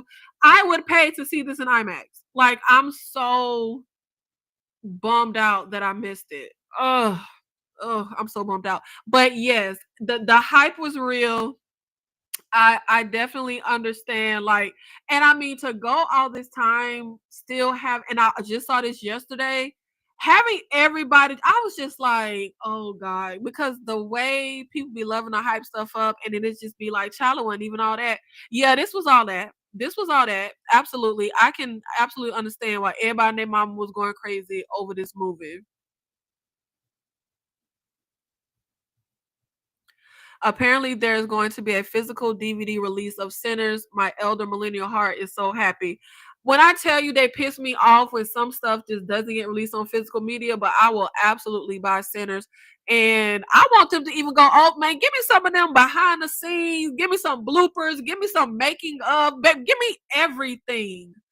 I'm like this. Yeah, this was a masterpiece. Like, I can't wait to see what Ryan Coogler does next. I want to see him doing no like IP. I want to see another original story from Ryan Coogler. I do wish Coogler leaned more into B horror. The third act kind of went there, but it was missing in the first two. Yeah, but and that also kind of irks me with the third act. It felt rushed to me. Like, it felt like we just jam packed all the action right there. Um, it just felt like it grand opening, grand close. Yo, that white man made me mad in the movie when he said that, because I say grand opening, grand closing all the time, but it's a reference to Jay-Z. His song, when he said grand opening, grand closing, goddamn your man hole, crack the can open again. That's why I always say that. That is what, and it only pissed me off when that white man said grand opening, grand. I said, I don't want nobody getting confused when I say that. White man, oh, that made me so mad. Oh, that made me so mad when that white man said that. Because that's my saying that I say because of JC. Oh, I couldn't stand when he said that. Oh, that, because I say that all the time. Oh, that made me so mad. That made me so mad. But yeah, I will say, and that's why I'm like, I don't have, outside of my little continuity issues that we talked about, I don't have any qualms with this movie. I think it is pretty technically sound. Just the few that I mentioned, like I said, when I was like, who the hell is that getting killed? There wasn't even nobody get. How the hell all the vampires let old boy walk past him and kill me? You know, like some little stuff like that. But overall, most of my issues with the movie is just personal taste stuff.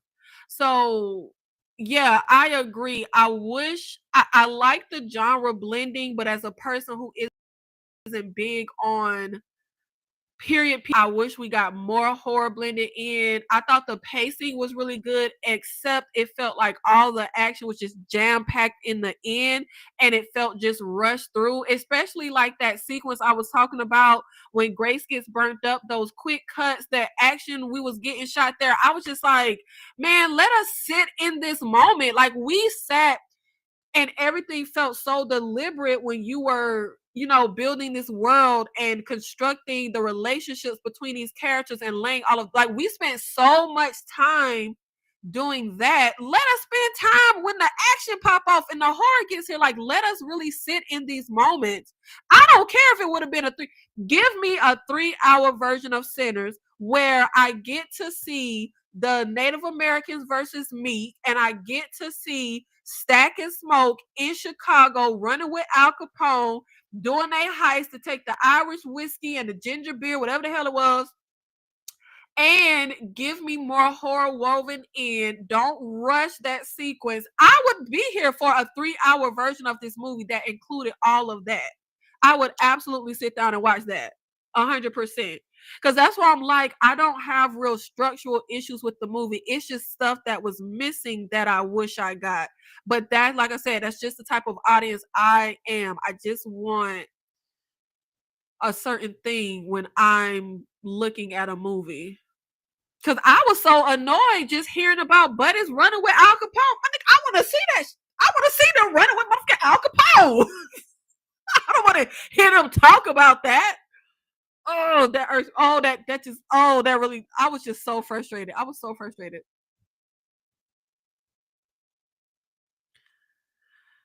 Johnny Davis, cornbread should have peed in the jukebox rather than go outside where danger was already lurking. Did they not have bathroom and juke joints back then? The thing that irked me, Johnny, and I said this earlier, is it's not like you a woman that gotta go really find a place to squat. You just gotta whip it out. You can pee anywhere. I did not understand why he walked so you could have just went to the side of the fucking building. I do not understand why he walked so far away. But also, no, in 1930s, there would not have been a bathroom inside. During that time period, you had outhouses. So it does make sense that there was nowhere for him to go inside. But all that drinking and the humping that was ain't nobody had to pee. Ain't nobody else but cornbread had to go. But I don't know why he went so far. But yeah, they wouldn't have had a bathroom. And plus the building looked like some kind of barn. Like it yeah.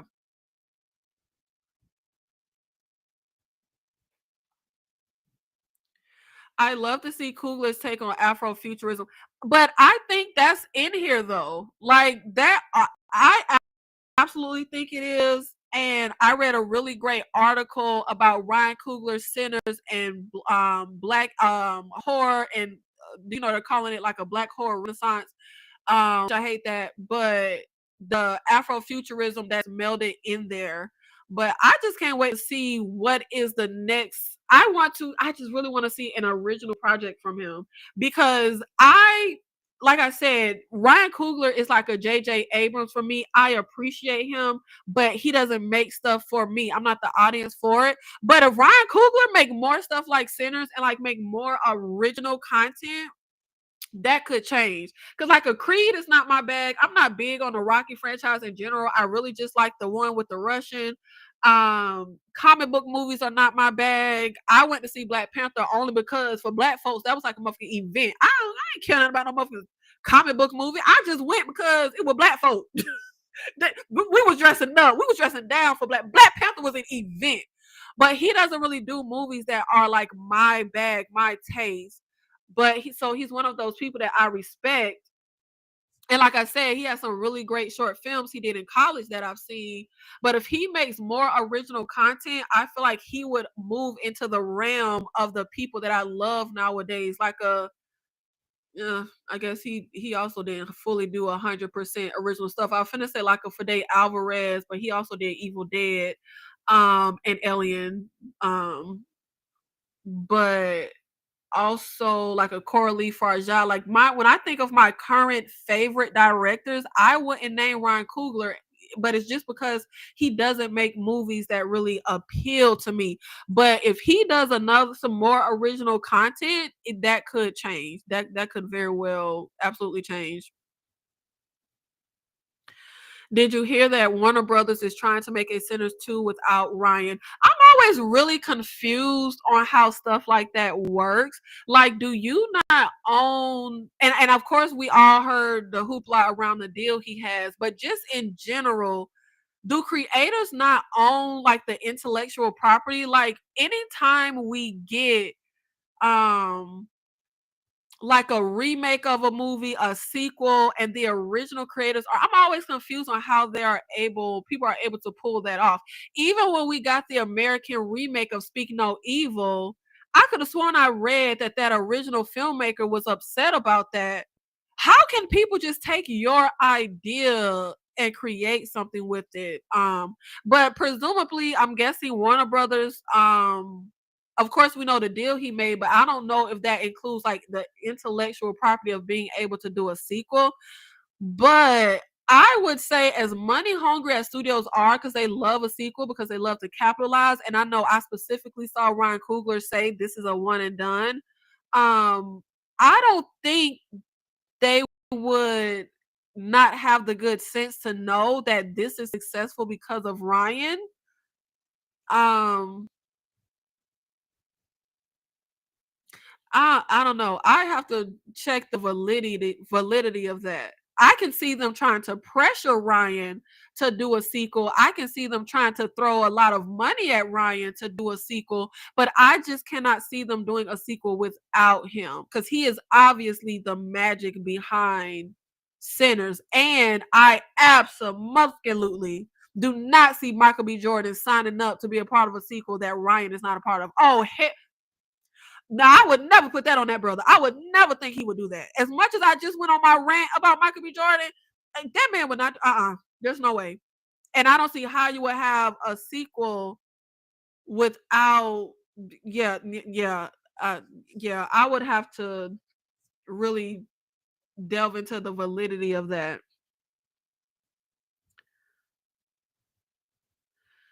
Because the studio's finances the project, they get a portion of the rights depending on the contract. Right.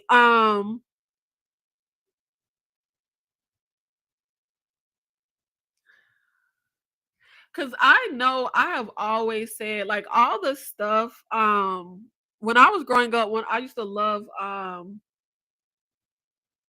Wes Craven. My mind went blank for a second. I used to love Wes Craven, but I was always hearing about the stuff he would go through with his movies, having the studio make decisions that he didn't like, whether it was like, for example, what's that werewolf movie he did in like the early millennium that had so many production problems, and even Nightmare on Elm Street, he hated that ending that they did with pulling the lady through the door. And I'm always confused, like, why didn't Buddy have the control? If you wrote this, if you direct, why don't you have the control? But as I got older and did research, yes, if you're hired by a production company, like if the production company is the one fronting the capital, that's why I'm like, I think directors, writers, if you're especially a writer director, should have like your own small production company, because no, you can't front a huge amount of capital, but you can have a lot more creative control over things than if you just let a huge, production company handle everything. Like, you get to have some kind of say as opposed to just being hired by the production company to direct something. Because I'd be damned if anybody take creative control of my movie project. Oh, I just couldn't imagine. And Wes Craven used to be so frustrated. I would not want to live like that. Like, I'd rather just not make the movie. Like, go take your money. Like, I need to. And you know what? I feel like I would need to be real controlling, because I even want to control the marketing and who cutting the trailer. I need to cut my own damn trailer, because y'all are not about to ruin my movie and spoil it before the audience even gets to see the damn movie. I would want to control everything. I want to control casting, marketing, who cutting the trailer. Like, I need to have full say over every single solitary thing. Thank you, Rico. Cursed. That's the name I couldn't think of. And even movies like Disturbing Behavior, studio messed with that and it wasn't what the filmmaker wanted. Or Species, studio messed with that, wasn't what the film. This is but we ain't gonna act like studio interference is always bad. Sometimes they know what they be doing, child. They be making a good decision. But I just feel like I'd be damned. This is my brainchild. This my idea. I wrote this. Like, I just would hate that.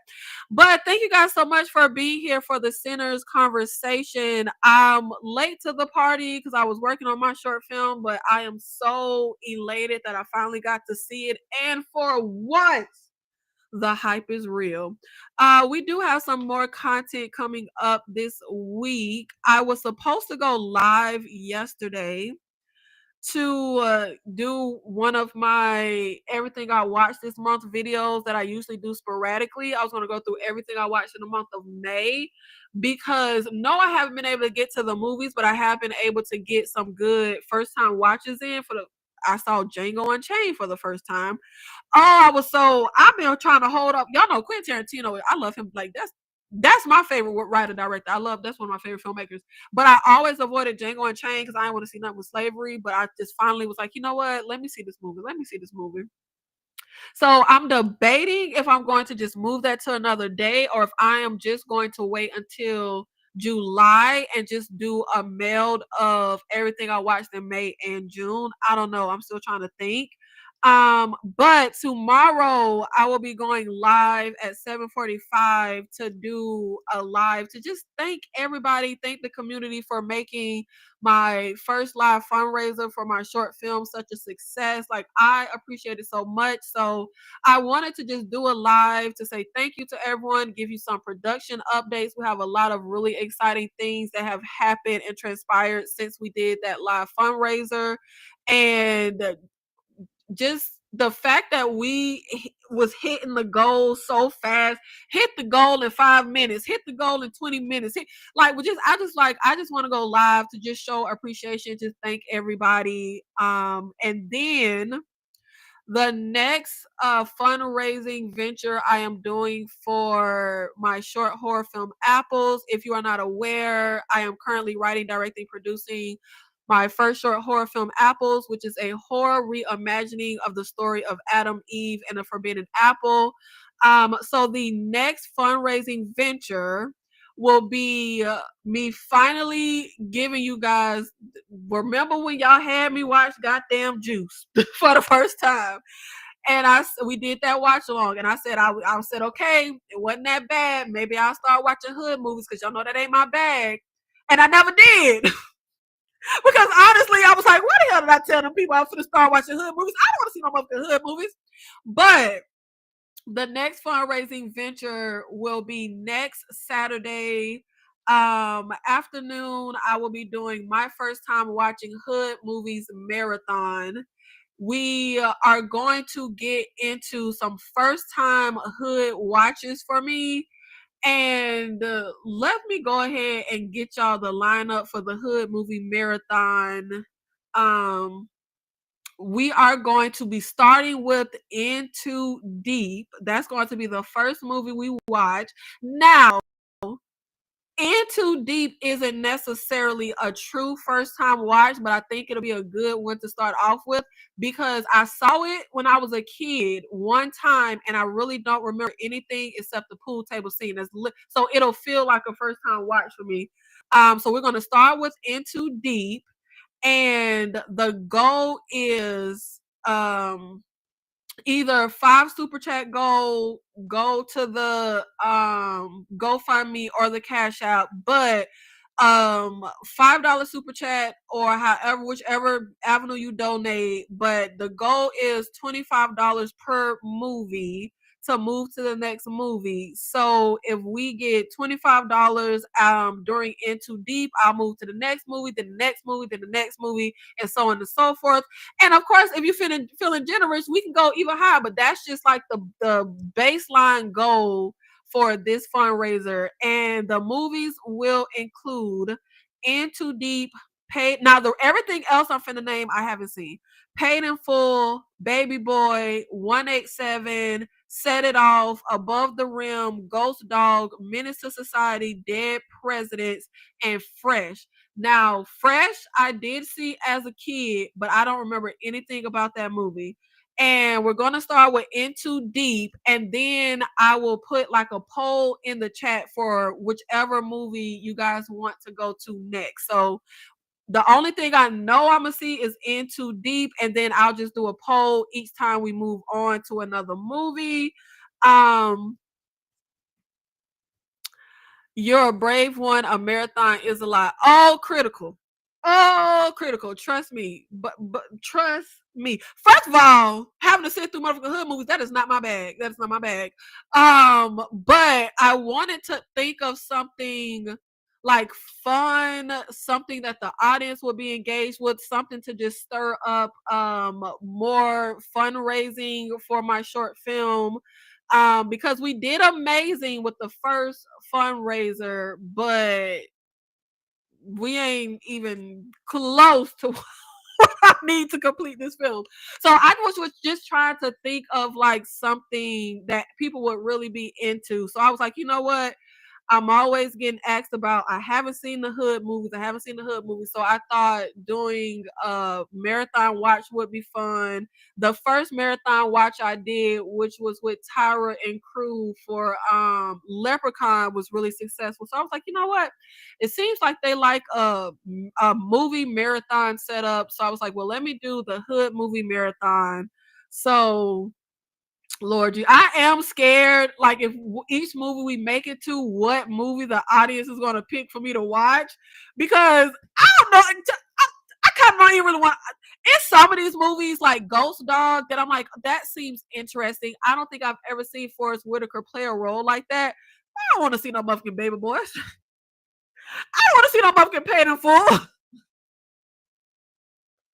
don't want to see Dwayne Martin in Above the Rim. I definitely don't want to see no motherfucking Menace to Society. But that's what I'm willing to do to fund my endeavor, because this yeah, we already got into it in the first fundraiser. It's this endeavor of mine is really adding up. Yes, Miriam, it will be a back-to-back movie marathon. So as long as the audience is willing to stay there, we will stay there for however many movies the audience wants to stay there for. We're going to start in the afternoon at like 1:30. It's going to take a lot out of me. That's why I didn't do the video I was supposed to do yesterday, the live. The reason I flaked was because I had a meeting with one of my actors. I had a meeting with the potential special effects makeup artist, and I had some other work to do for the short film. And I had every intention. I thought the way I scheduled things and planned out my day that I would be able to do the live. And I was done with my day like 2 hours before the live was supposed to start. But I feel like being mentally exhausted literally drains me so much physically. I was so exhausted. I was like, I can't do it. So yeah, but that's why I scheduled this next Saturday. I feel like that'll be a good, block out that time. But yeah, it is going to be a lot. Just draining energy wise sitting there for all the movies, but I just thought it would be a good idea, a fun idea, to try to continue to raise funds for Apples. But we'll see. Hey, maybe it won't even be successful. Maybe I'll just be there for one movie or two. Who knows? Maybe I won't be there all day. But we will see how it goes. But the live is already posted, so you can go ahead and set the notification. We will be live in 9 days for the My First Time Watching Hood movie marathon. And of course, from now until then, if you want, you can just donate to the fundraiser. But that will be the next fundraising endeavor. Jordan Peele's Twilight Zone marathon might be a fun compromise. I would much rather watch that than hood movies, but the question is, would the audience rather watch that? Because that's the only reason I picked the hood movies is because I've had quite a few inquiries over the last what has it been, 8 months or whatever, about some damn hood movies that I ain't never seen. So I mean, if the audience rather it be the Jordan Peele, I would much rather watch that. I've never seen Jordan Peele's Twilight Zone. I would much rather watch that than the hood movies, because the hood movie, that is just not my bag. That is just not my bag. And even though I could appreciate some elements of Juice, it was not as bad as I thought it would be. Because my dude added some horror feels in there. But I'm willing to suffer. I'm willing to suffer to bring the vision to life. We know what, we're gonna get into it. I can't even talk about Apples right now. We're gonna save that for tomorrow. So the Grateful for the Night's Apple short horror film, like, thank you production update, is going to be live tomorrow at 7:45 Central. And I will get into all things Apples and the current updates on the production.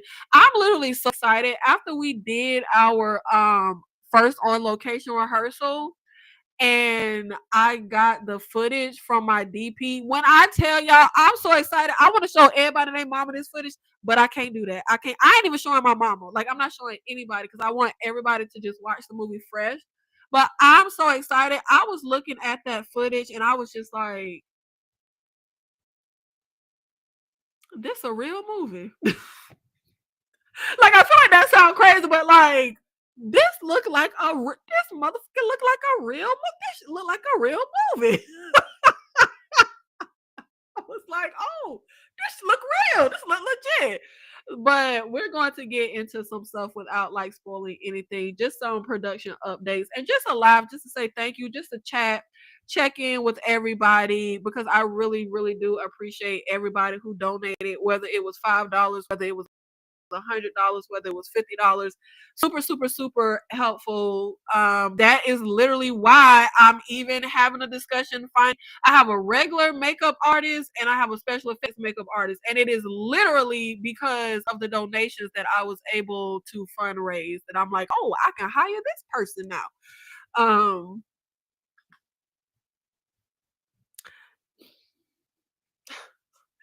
It's okay, Nikki Coogler Pill. You were.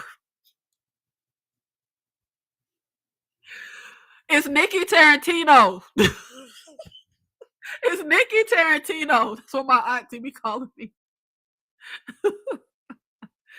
But thank you guys so much. Shout out to the 21 people in this live. Shout out to y'all. Please make sure you hit like on this video. And please make sure you comment on the live. Once the actual live ends, make sure you comment on the video. Having comments on the video helps the algorithm to pick up the video. It helps the video. Nikki said, I am a filmmaker. Thank you guys so much. I really, really appreciate everyone being here. And I will see you tomorrow. And I will make sure that I rest and I show the hell up tomorrow. Okay. Now I'm not gonna flake on tomorrow, because that's to say thank you to the community for showing up for me. So I will be here. And hopefully I will not be eating these words and flake and not show up. But yeah, no, I'm gonna show up. Y'all, I be so exhausted, like, for real. But that's why I wasn't doing content. But I'm really trying to do both. It's literally so hard. I don't know how other people do content and stuff, but that's just how I operate. I'm very much I need to focus my brain on one thing kind of person. Like, that's just more so how I am. Like, I hate when people talk about multitasking. I do not like to motherfucking multitask. I need to focus. But let me stop being like when your mama be supposed to be leaving a function and she keep saying bye and she keeps saying, thank you guys so much. I will see you in the next one.